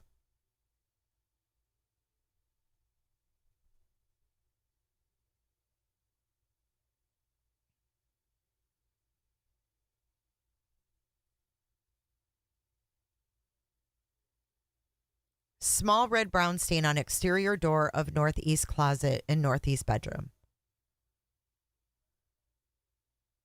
Edge of south door of northeast closet and northeast bedroom. Very small red brown stain. I don't think they're reaching. This is how they catch killers. They find things that you can't really see. You don't really notice. They always find that. They always find little traces of blood, and the killer never knows they're there. As a matter of fact, I suggest you guys go on YouTube and watch the FBI files. They give you so much information. Like, this one guy pushed his wife down the stairs, and she, like, cracked her head open, and he thought he cleaned the walls. He thought the shit was clean, and there were still little spots that they found of her blood.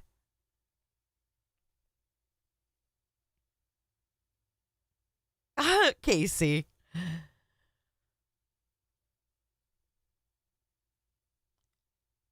Edge of south door of northeast closet in northeast bedroom. Very small red brown stain. But I don't know why there'd be blood behind his microwave. That baffles the brain. Interior of south closet. Faint stains, swipe marks. Now, see, that makes more sense. If he had something that had blood on it and it was still kind of wet and he went and put it in a basket or something. No, it doesn't say it's blood. It says that's what they are guessing it is. These are all of the samples they took that they thought was blood. Oh, I didn't even see the negative. Holy smokes. Holy shit. You're right. I didn't even see that column. This was January 10th. All of them are negative. The only one that's not negative, reddish brown stain on uncased pillow of bed. 2 separate stains. Only larger stain tested. And it says collection cutting results positive. Mattress cover has blood on it.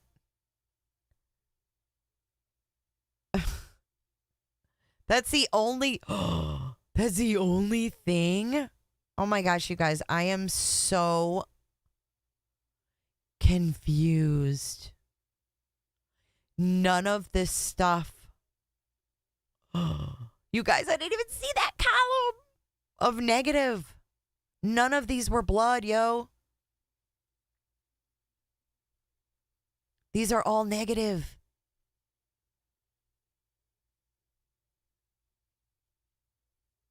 This one says dark red spot, small flaked off surface upon touch. Unable to touch. That's the, oh my God. So there's no result on this hair then.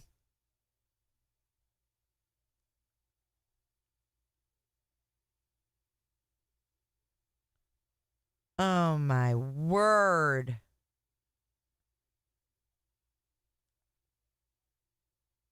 All these things, I'm not even going to read them all because they were all negative. But look, this one's not checked. East wall of shower collected hair. Oh, that's hair. Dark brown dripping stain. Oh my God. And why would it be? I mean, he could have like cut his freaking leg and got it on his sheets or his pillowcase. You know, picked a zit and got freaking blood on his pillowcase, for God's sakes. You guys just threw me with that negative column. I gotta get my gatherings about me. Oh my God. Mike C, I hope so.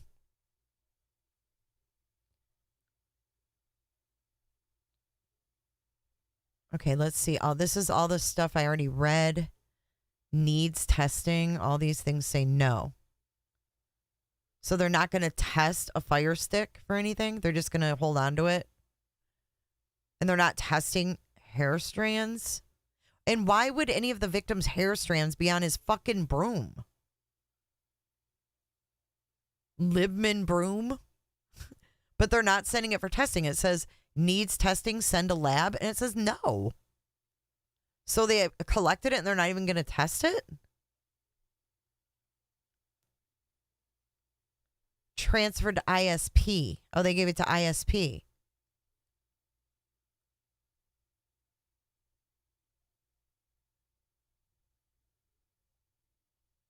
This is their fucking evidence from Washington, you guys. Oh my God.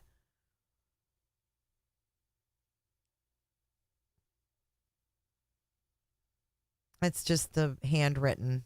We already read that.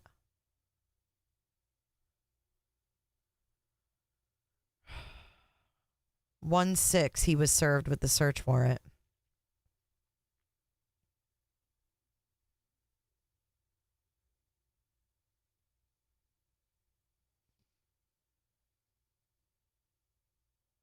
It does, Justice. You're so right. Like, if you don't notice that negative column, you wouldn't even notice.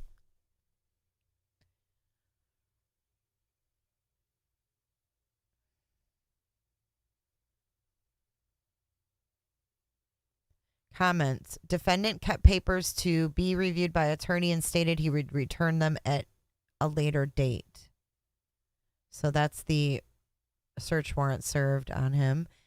Washington State Dean of Students. All this is redacted. Consent to enter apartment and retrieve Washington State University keys. Did he not agree to that?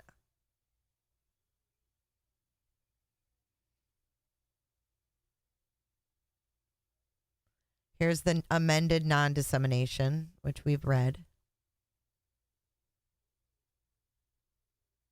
Motion to transfer custody of items seized and order. It is hereby ordered that the WSU police shall transfer all of the items seized under the authority of the search warrant in this matter to Idaho State Police Detective Jeffrey Talbot as soon as it can be reasonably accomplished. He signed it. I, Bryan KOHBERGER, by this release, authorize and request that Ann C. Taylor, Public Defender, Jay Logston. Look, Jay Logston, when was he added?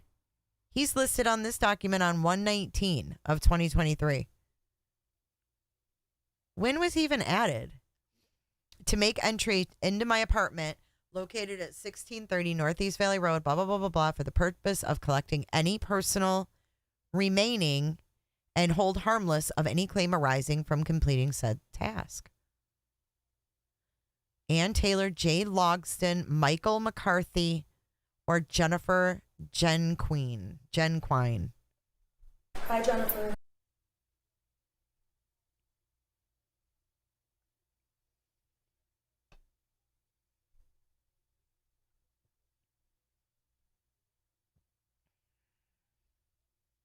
No items seized. All seized from residents and currently stored at WSU PD. Then they gave him to ISP. This is the office. God, why didn't they redact those students' names? The office to be searched is number 12. 12 is a student office shared by KOHBERGER and two fellow WSU students, Kai Wan Chen and Nae Young Ko. It is on the ground. Wait, Was that girl walking around? Was she Chinese? Was it one of these? Oh, never mind. He just got pulled over. I was thinking he was there for something. Never mind. Scratch that. Jay was not. He was not there in the beginning. Mm-mm. They added him somewhere. I just saw it.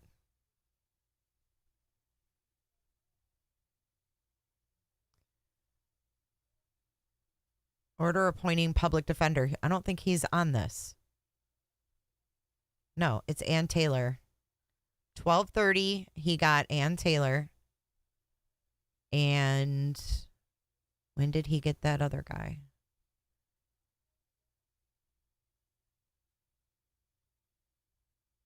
Because he had a hearing on 1/5.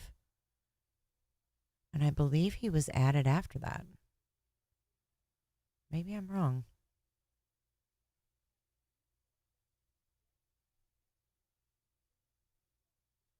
Damn, I don't even see where they added him.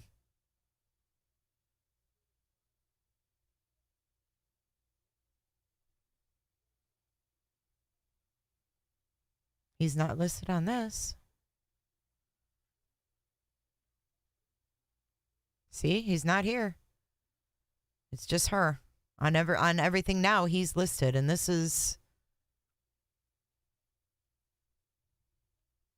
I don't know what date that was.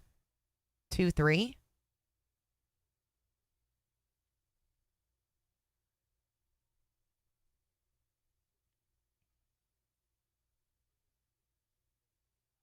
Yeah, I don't know when he was added, but he wasn't on there in the beginning.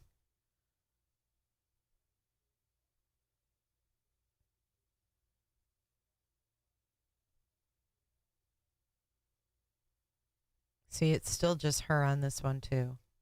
He popped up somewhere. I remember he automatically, all of a sudden, he just responded to something.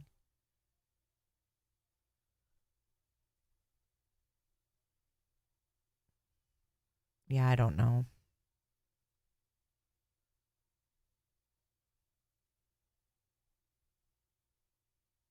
He's not listed on any of that. Anyways, let's keep going. I am a police officer. Oh, wait. It is on the ground floor and has the number 12 on a place card next to the door and has 3 names on a piece of paper taped to the door, one of which is BRYAN KOHBERGER. I am a police officer at Washington State University, and I have been so employed since July 20, 1998. I attended and successfully completed the 440-hour Washington State Criminal Justice Training Commission's Basic Law Enforcement Academy.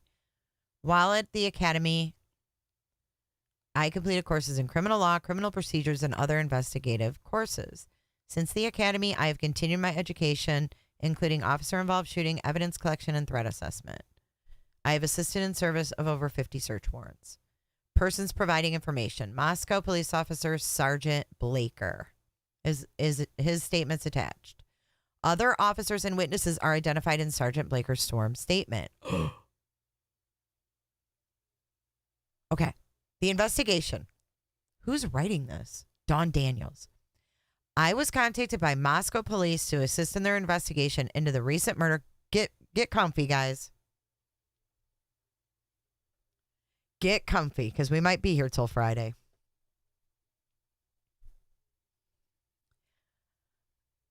Sergeant Blaker of the Moscow Police Department has developed probable cause to believe that a resident of Whitman County, BRYAN KOHBERGER, committed the murders and burglary. I agree with Sergeant Blaker's statement that there is probable cause to believe that KOHBERGER committed the murders and burglary, and that there is probable cause to believe that evidence of those crimes will be located in KOHBERGER's campus office and on the campus in Pullman. I'm asking to search. Okay, she's asking to search.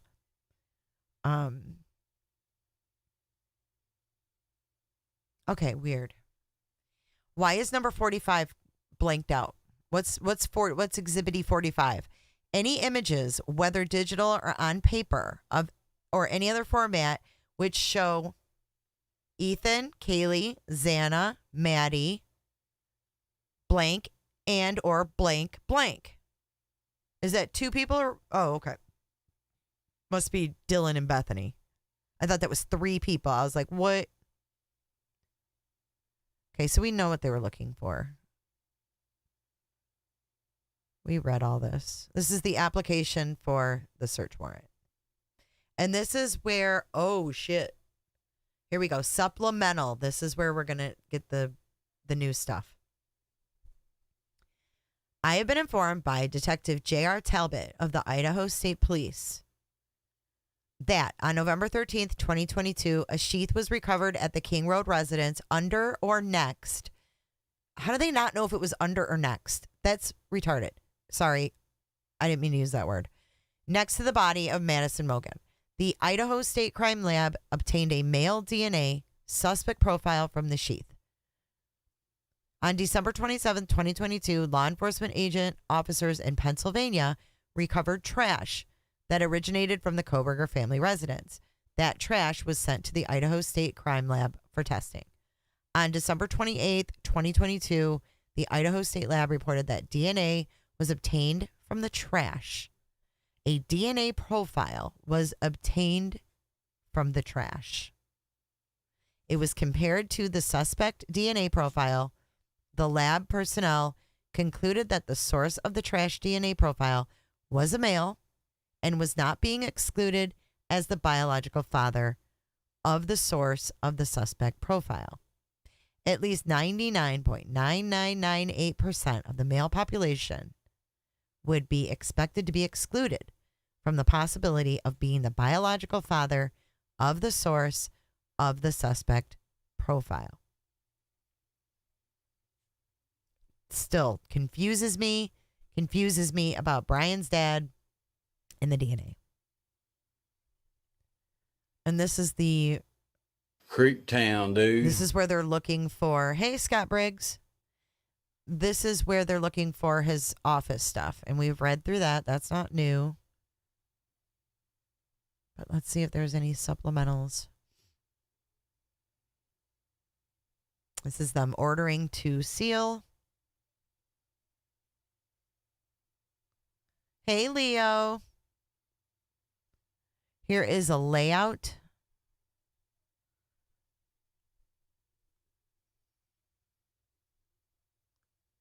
Here. We're going to just make this full screen. This is a layout of his apartment buildings.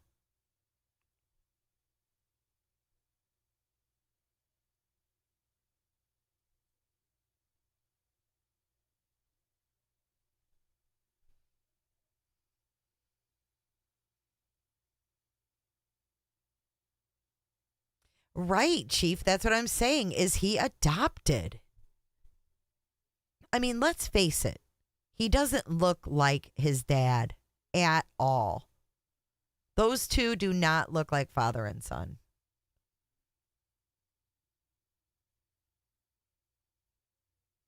So we can analyze these later when we, actually, it's not even worth analyzing because they didn't find anything. All those things were just catch up. Motion in order to unseal warrant return. These warrants were issued and served in the state of Washington because a suspect in the crimes resided and worked here during the time of the murders. These warrants and associated applications were sealed due to the sensitive nature of the investigation at the time. Since then, an extensive probable cause affidavit has been unsealed in Latah County, Idaho, which has alleviated the need for sealing the return of service in Washington. I've never seen his mom either.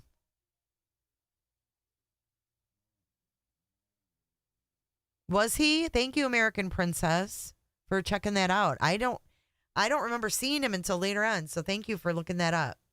Appreciate you.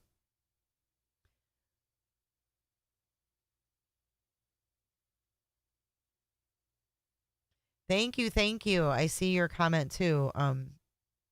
Wood Fairy, thank you. I think that was said something about him having a bad home life, and being adopted or taken away. Yep. And that's kind of what that weird YouTube I found was Creepy. I can see why the kids were taken away if that was really Brian. And I feel like maybe he was in a foster home. I don't know why, and I have no proof of this, you guys. I can't tell you it's fact because it's not, and I don't talk rumors, and I guess I am kind of pulling it out of my ass, but based on everything I've seen and everything that I've read and thought about, I just feel like this kid has either foster brothers or like blood brothers, and they were separated in the foster care system. I don't know why. Because he certainly doesn't look like, he comes from anywhere bad, but I'm telling you, just based on just stuff. If he was adopted, could his court records be stored under a different name? Probably. But he doesn't look like that Michael KOHBERGER at all. At all. I mean, he looks Jewish or German. Like, I see like Ben Stiller when I see him. And then I look at his dad and I see like, I don't even know what I see. But I don't see the same father. I just don't see any resemblance whatsoever in the build, in the structure, in the anything.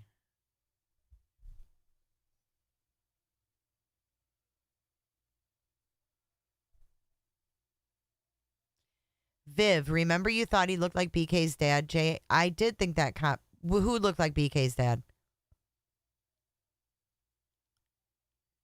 That cop?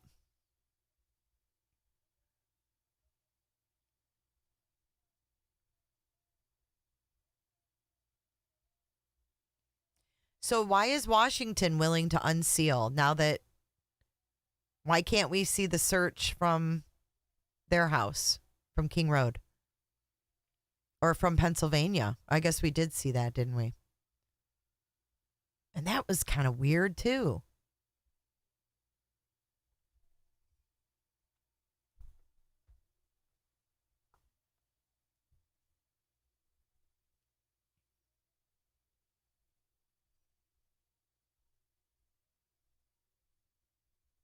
Yes, Ben Stiller's evil brother. Yes, yes. Sometimes you see like KOHBERGER, you're like, okay, that is a German dude. And I know family doesn't always look alike, but dude, you've got two polar opposites. Like, there's just no way. I don't know. I just feel like there's more to his story.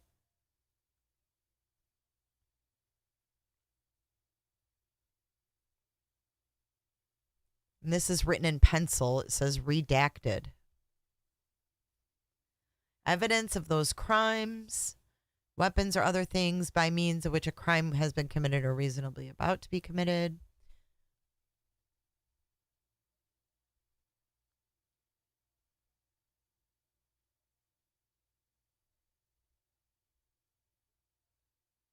They were looking for all this stuff and found nothing. I wonder if they found anything on that computer.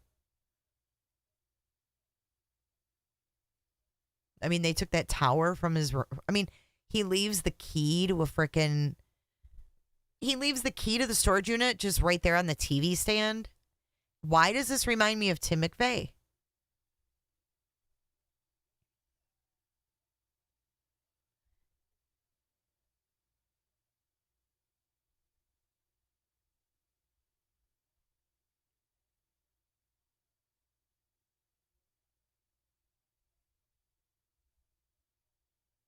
And this is what threw me too. This information, okay, wait. This information is being provided to the court. So they're saying this was his dad. It matched his dad's DNA. But this information, I do not believe this information is exculpatory for the suspect. However, if the court believes it is exculpatory, then the court should consider this supplemental disclosure in its evaluation or the existence of probable cause or lack thereof. But I am specifically asking the court not to consider this supplemental disclosure as evidence supporting the existence of probable cause. The reason for this request, that is, if the DNA test results are held inadmissible, such a ruling would not impact the finding of probable cause for this warrant, so long as this court is satisfied as to probable cause regardless of the DNA result.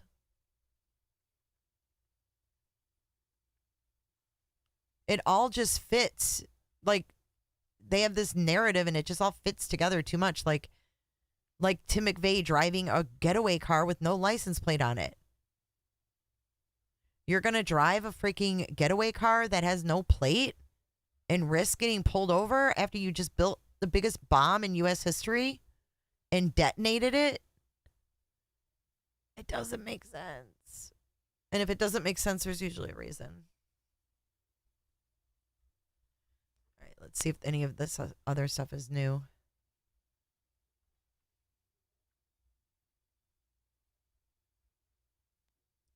I just love how they're releasing little bits and pieces.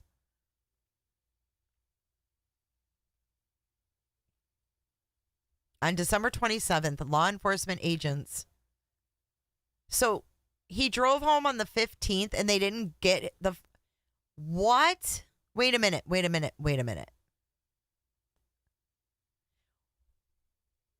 He was there from the 15th to the 27th.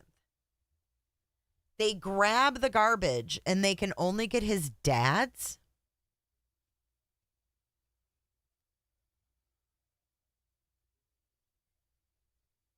He was there for over a week and they only got his dad matching the sheath?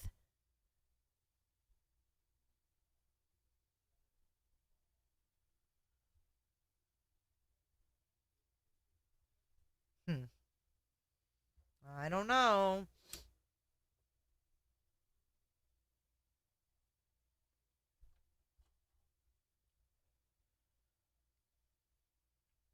Seems weird. Not his mom's. Not his sister. Not his. But his dad's.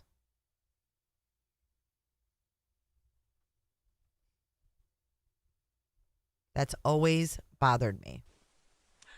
Okay. His dad.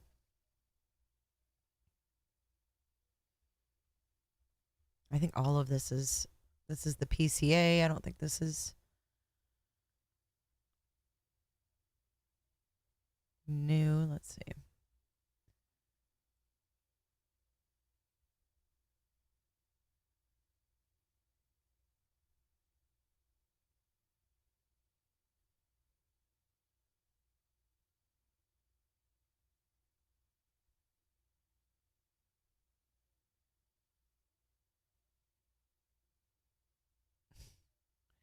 So they searched for all this stuff and found nothing of it. None of it. We don't know if they found anything on his phone or his computer, but this is all repetitive stuff.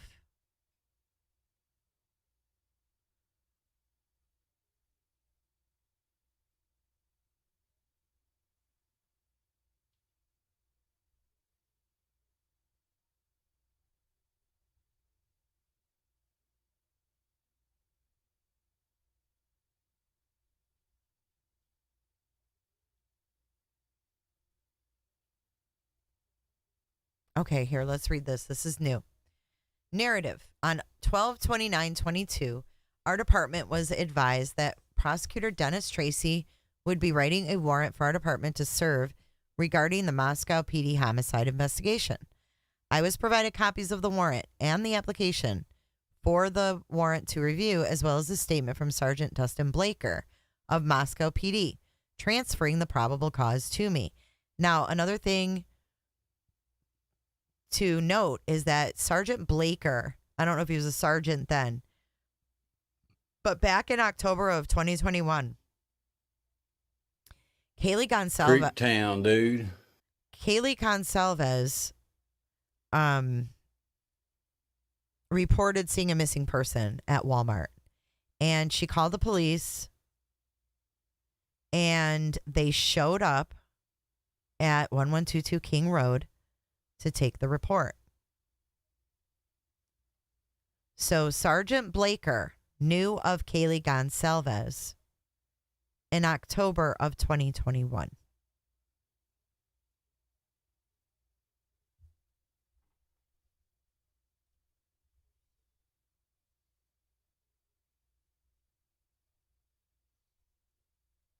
Whoops. Creep Town, dude.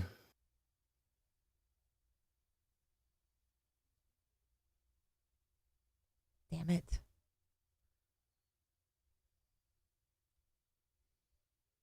And I'll show you the report for Kaylee as soon as we get done with this stuff. Okay.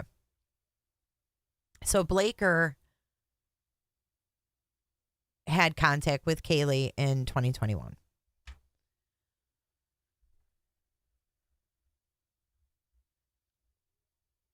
At approximately 22:38, I was notified by Blaker the suspect Bryan KOHBERGER had been taken into custody in Pennsylvania. I was advised there was a team coming from Idaho to sit on the 2 locations in Pullman until we received the search warrants. I was told the warrants would be served the next morning on 12:30 at approximately 7 o'clock. When the team from Idaho arrived from the office space, I let them into Wilson Short Hall where they would stay to watch the room. The 2 I let into the hallway near the office were Detective Snell and Detective Lehman of Idaho State Patrol. They advised a team was already set up near the apartment to watch the residents. On 12/30/22 at approximately 6:50, WSU Police Sergeant Kelly Stewart, Officers Kirshner and Dylan Tiedman Mueller, and I met in the Steptoe Apartments parking lot and waited for MPD to arrive. When they arrived, we briefed the officers on how we would make entry to the apartment and clear it. At approximately 7:14, I put us on emergency radio traffic, and we proceeded to the landing outside the apartment door. After donning foot coverings and gloves, we turned on our body cameras and knocked and announced on the door of G201. After knocking and announcing 3 times, we keyed into the residence. We held at the door and did another announcement before entering the residence. We cleared each room and exited the residence, leaving the front door ajar. During our entry, the bedroom in the northwest corner was found to be locked, and we had to key in the room. I know based on my experience that WSU housing often secures any rooms in an apartment not being leased. In this apartment, there are 2 bedrooms and only 1 subject on the lease. It is for this reason. I believe there was no one residing in the room, and it had not been accessed by the resident of the apartment. Since when do you have a 2-bedroom apartment and you don't access? Oh, it is American Princess. That's really interesting.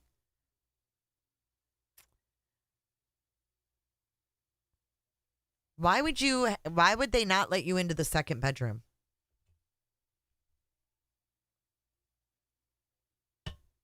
I observed the room to be cleaned, vacuumed, and not occupied. I advised the crime scene techs of this after we exited the apartment.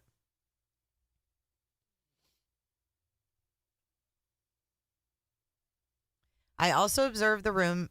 I advised the crime scene techs of this after we exited. I also noticed while clearing the apartment it was sparsely furnished and fairly empty of belongings, including no shower curtain, and the trash cans appeared empty.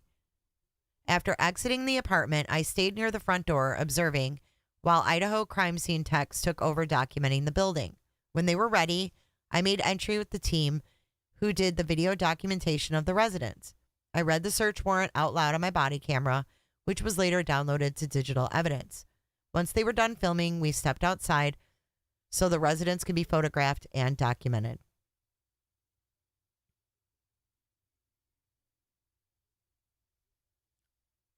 All the crime scene logs, photographs, filming, and collection was done by Idaho State crime scene technicians. I remained on scene with them during this process, observing. At approximately 14:08 hours, the crime scene techs and I took a break. Everyone exited, and Officer Aaron Lang was left guarding the front door. During the time we were gone, no one entered. We resumed the search when we finished our break. While searching the apartment, we found a round padlock. A key for the lock was located on the TV stand, and keys that appeared to be for Kohberger's office. I had Officer Kirshner contact the apartment coordinator to see if residents of Steptoe have storage units. We already read that part.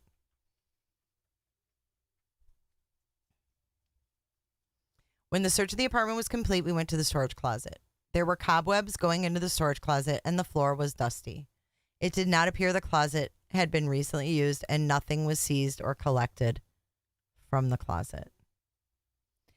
I left a copy of the amended warrant for the residence and storage closet, along with a log of items seized from the apartment on the couch.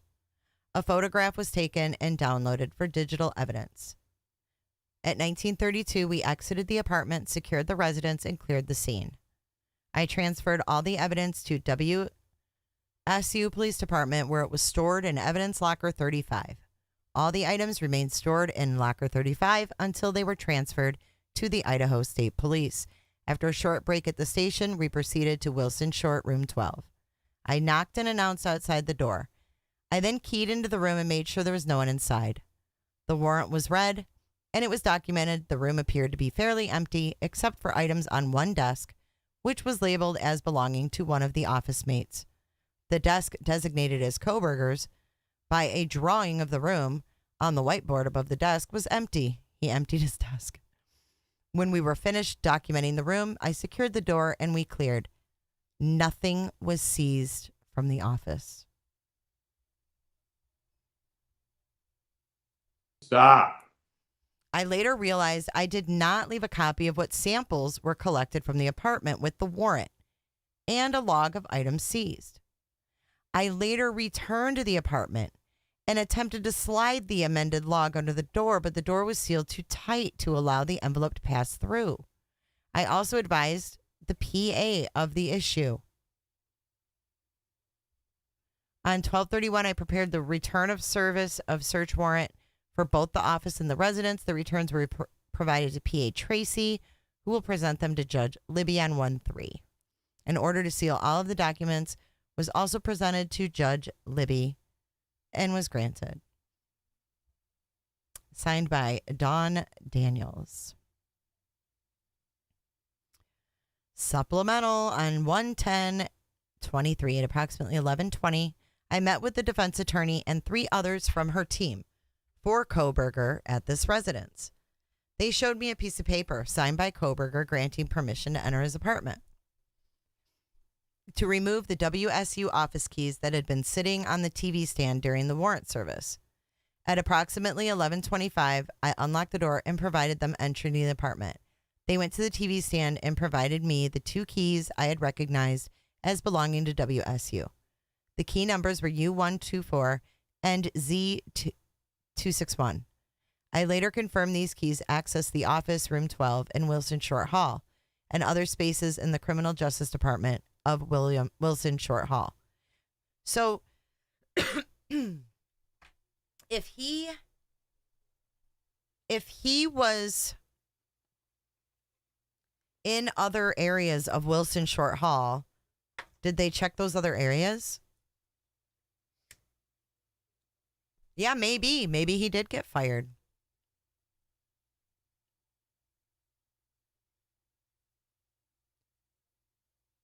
While at the apartment, I explained to the attorney I had forgotten to include the 3 samples from the apartment and provided her a copy of the return of search. She took the return of search and took the copy of the amended warrant and items seized logged from the couch.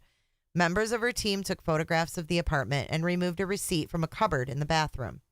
I believe they may have taken some other paperwork items from the living room. I remained outside the door during this time. At 11:41, we exited the apartment and I secured the door. I cleared the residence. Later in the day, I took the 2 keys of the Criminal Justice Department and turned them over to the chair.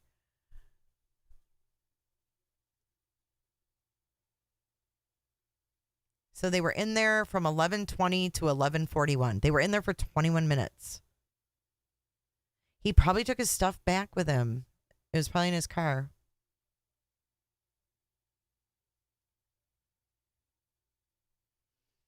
On 119 at 15:15, I was asked to meet with Bryan Kohberger's defense team, which consisted of Ann Taylor. See, there's no J. Logsden. And this is on the 19th. Ann Taylor, Michael McCarthy, and Jennifer Genquin for assistance gaining access into Kohberger's residence. Upon contact with Taylor, she showed me a signed letter from Bryan Kohberger granting Taylor's defense access his apartment to gather some of his belongings, but didn't let me keep the paperwork. Taylor stated they would email me a copy of the paperwork for my records. I opened the door and granted the three of them access to his apartment. They removed a flat screen TV, a computer monitor, a small box with miscellaneous papers and receipts. They didn't take any of this shit. What? A laundry basket with full of books and a medium-sized box that I couldn't see the contents. Don Daniels, weren't you in there doing a search? You should have saw all the contents in there.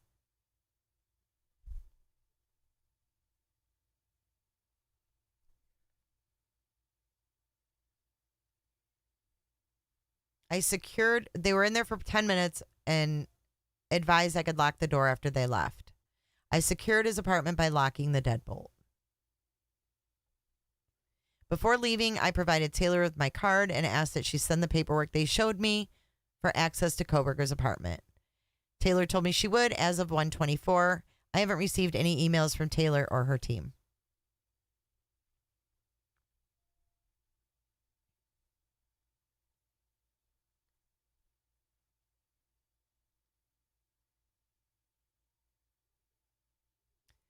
Washington State University Police Department. Case pulled to document civil paper service. Trespass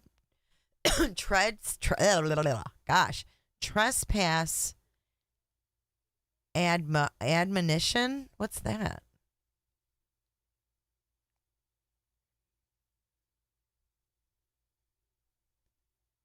Counsel or warning against fault or oversight?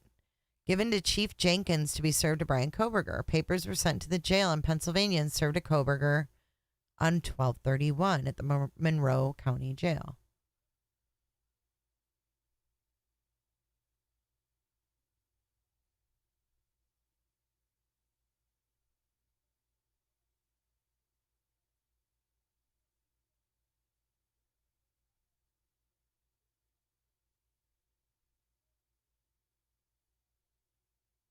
Oh, this is telling him he's not allowed back.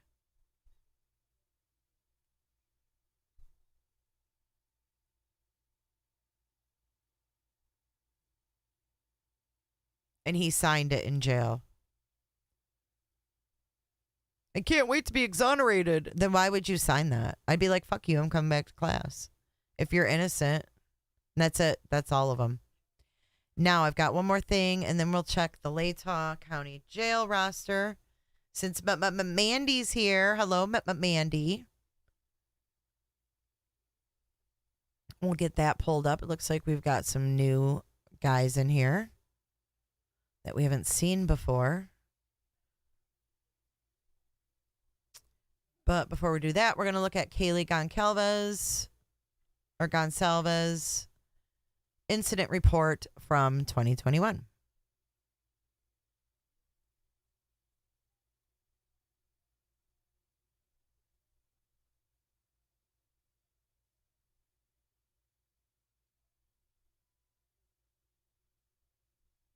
There it is. Okay.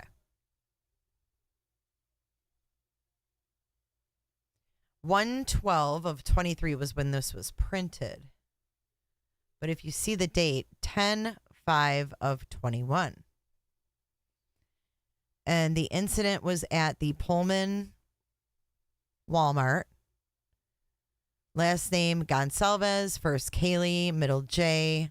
Address 1122 King Road, Moscow, Idaho. So how did she just move in June of 2022 when she was living there on 10/5 of 21?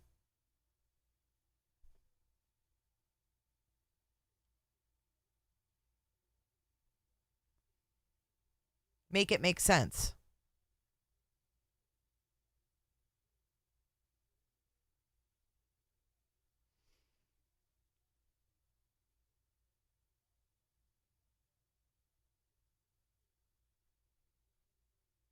Kaylee Goncalves called to report she believed she saw an older female who had been reported as missing out of Coeur d'Alene in the Walmart of Moscow. Kaylee told me the female's name is possibly Sharon Archer, 62. Kaylee told me the female was staring at her and her boyfriend when they were in the store and as they checked out. Kaylee told me she didn't see the missing person flyer until several hours later. Could Jack have been on the lease before and they lived together? Could he be the sixth person on that lease? Jack? Did he move out when they broke up or something? Kaylee forwarded me the flyer and I have electronically attached it to the report. Officers responded to Walmart to see if we could find the Toyota Highlander Archer was reported to be in. We did not find the vehicle. I had my officers check all of the hotels in town to see if she was staying at one of them. We did not find anything. I went to contact one of the managers for Walmart. I asked the manager if I could review the video surveillance camera to see if the person Kaylee reported was in fact Archer. The manager told me there was currently no one in the store who had access to the video surveillance cameras. What? I was given an email and send a request to someone who could access it on 10/6. I will review the video if and when we are able to get it. Now, do you want to see what happened to Sharon Archer?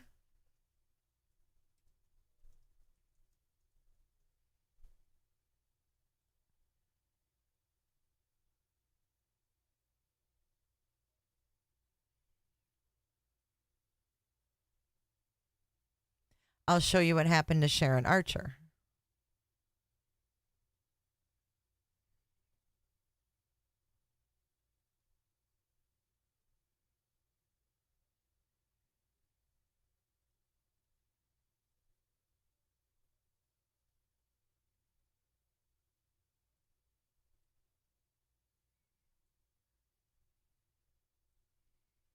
Ooh. Oh, look at that. Ooh, that's creepy AF. I do not want that. I do not want that ring. Holy.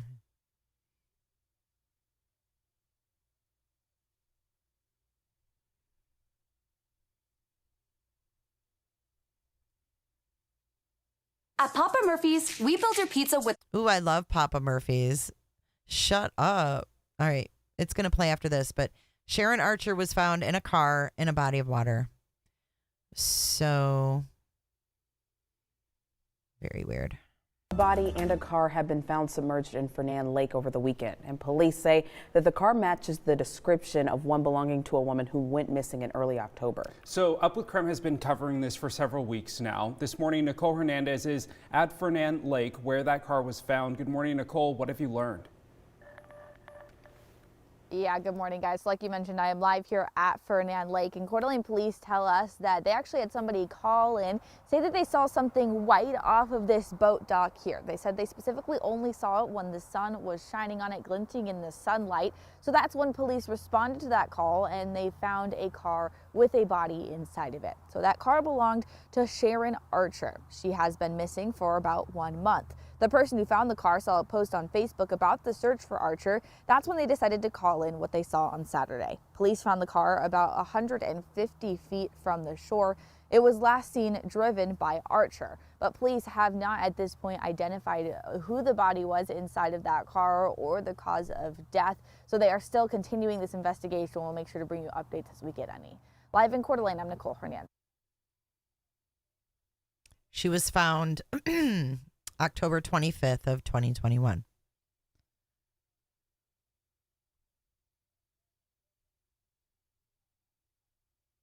Archer is considered endangered due to a history of medical conditions and the length of time since she's been without her diabetes medicine. Her family says she was in a bad car crash about 30 years ago and suffered brain damage.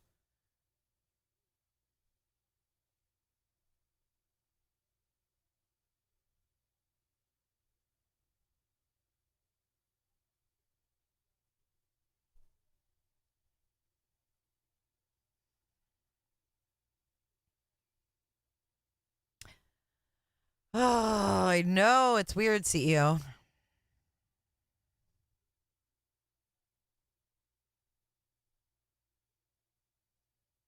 Of missing Coeur d'Alene woman who hasn't been seen in more than 2 weeks now.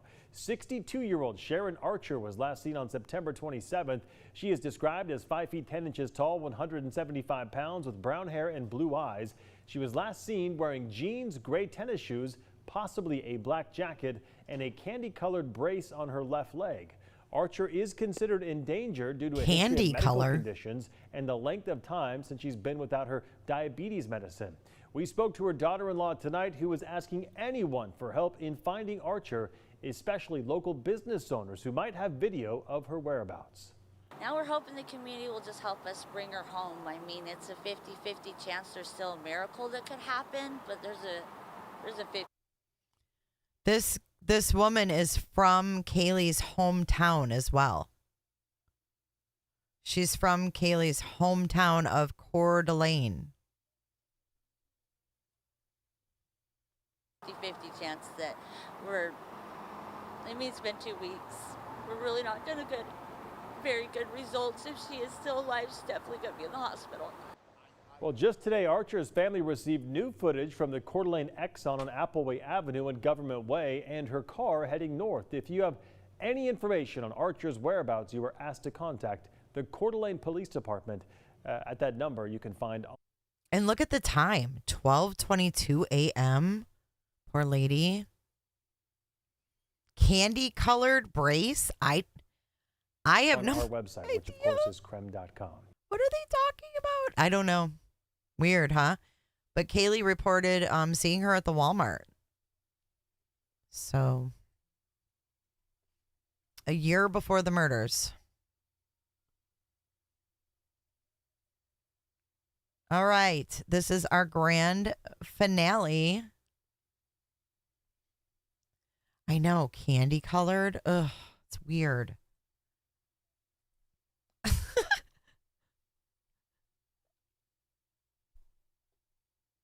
I don't know. Candy colored brace?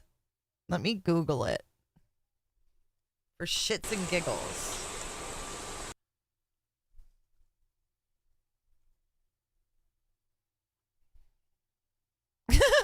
It pulled up braces. Stop. Stop. I can't.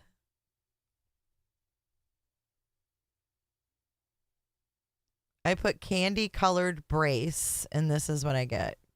Freaking braces.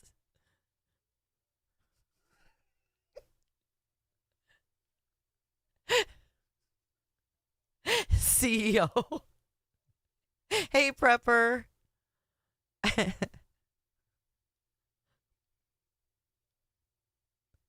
So there's...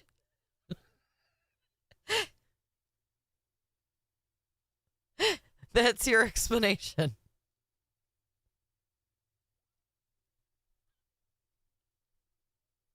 I can't even breathe.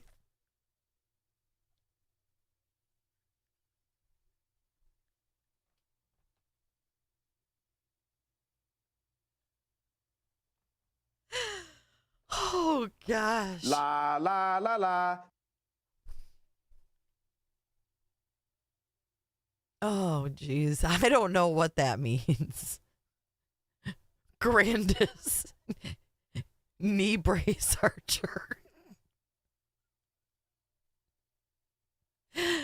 Oh, man. We've been live for 2.5 hours. Oh, my gosh. See? Oh, my goodness. Colored brace. All right, on to Latah. Why did I shrink this? We gotta go to Latah. You saw it here first, guys. You saw it here first.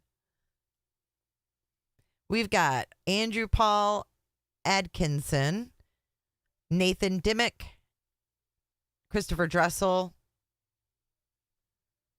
John Lee Garrett. These guys are all been there. Nicholas Ashley Haskell is still sitting there.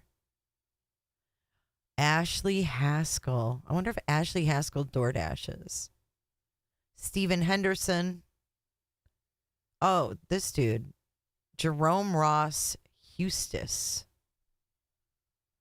Jerome Ross Hustis. Oh, we got a new one. Joshua Warren Hewitt. Joshua Warren Hewitt. He's in on rape and a $50,000 bond. Get out of here. Like, what the fuck is this? And everybody's like, what the fuck is this? This is the Latah County jail arrestor. Then we got Ricky Sly High Eagle. He's been there a while. Alan Thacker. He's been there since April 2nd. Ren is still sitting there. These guys have no charges next to them. Does that mean they're snitches? Like, what's going on?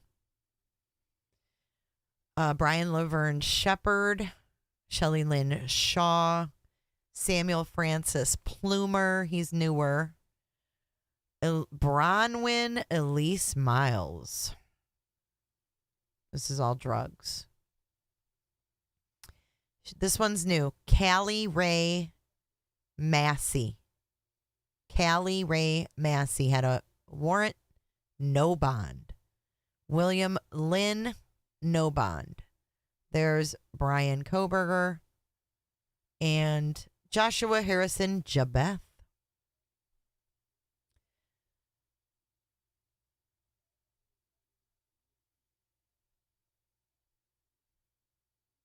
I mean, he's been sitting there for 3/8/2023, no charges next to his name. He's been sitting for since 9/21 of 22 with no charges. I don't understand it. Oh, this guy, Stephen Henderson, grand theft. See this guy too, no charges. He's been sitting since 10/31 of 2022. John Garrett.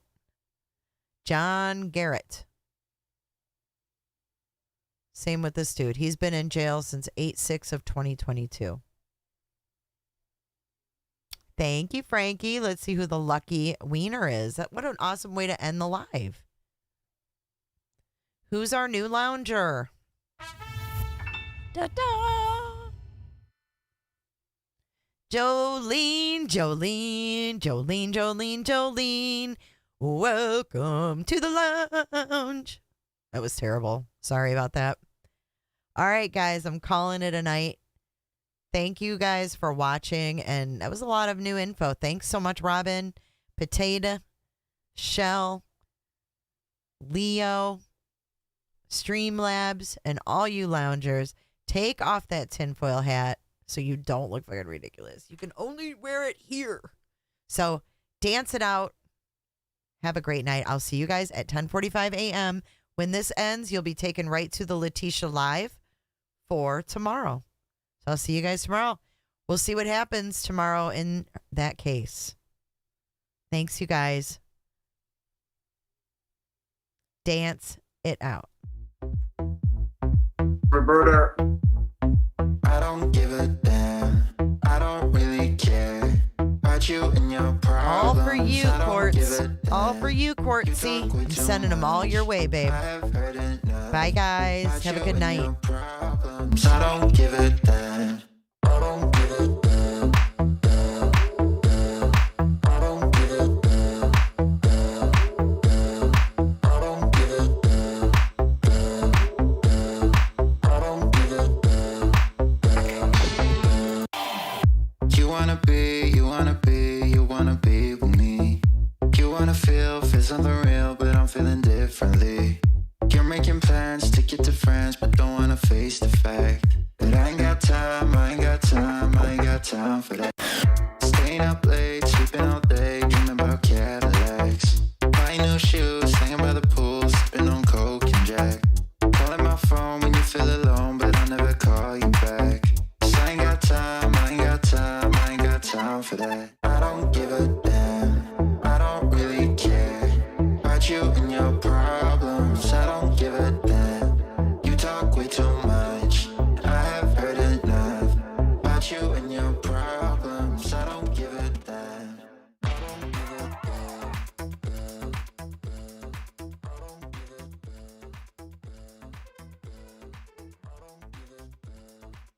You guys want one Jennifer or two Jennifers? Bye, Jennifer. Comfort. You say that I'm away so much and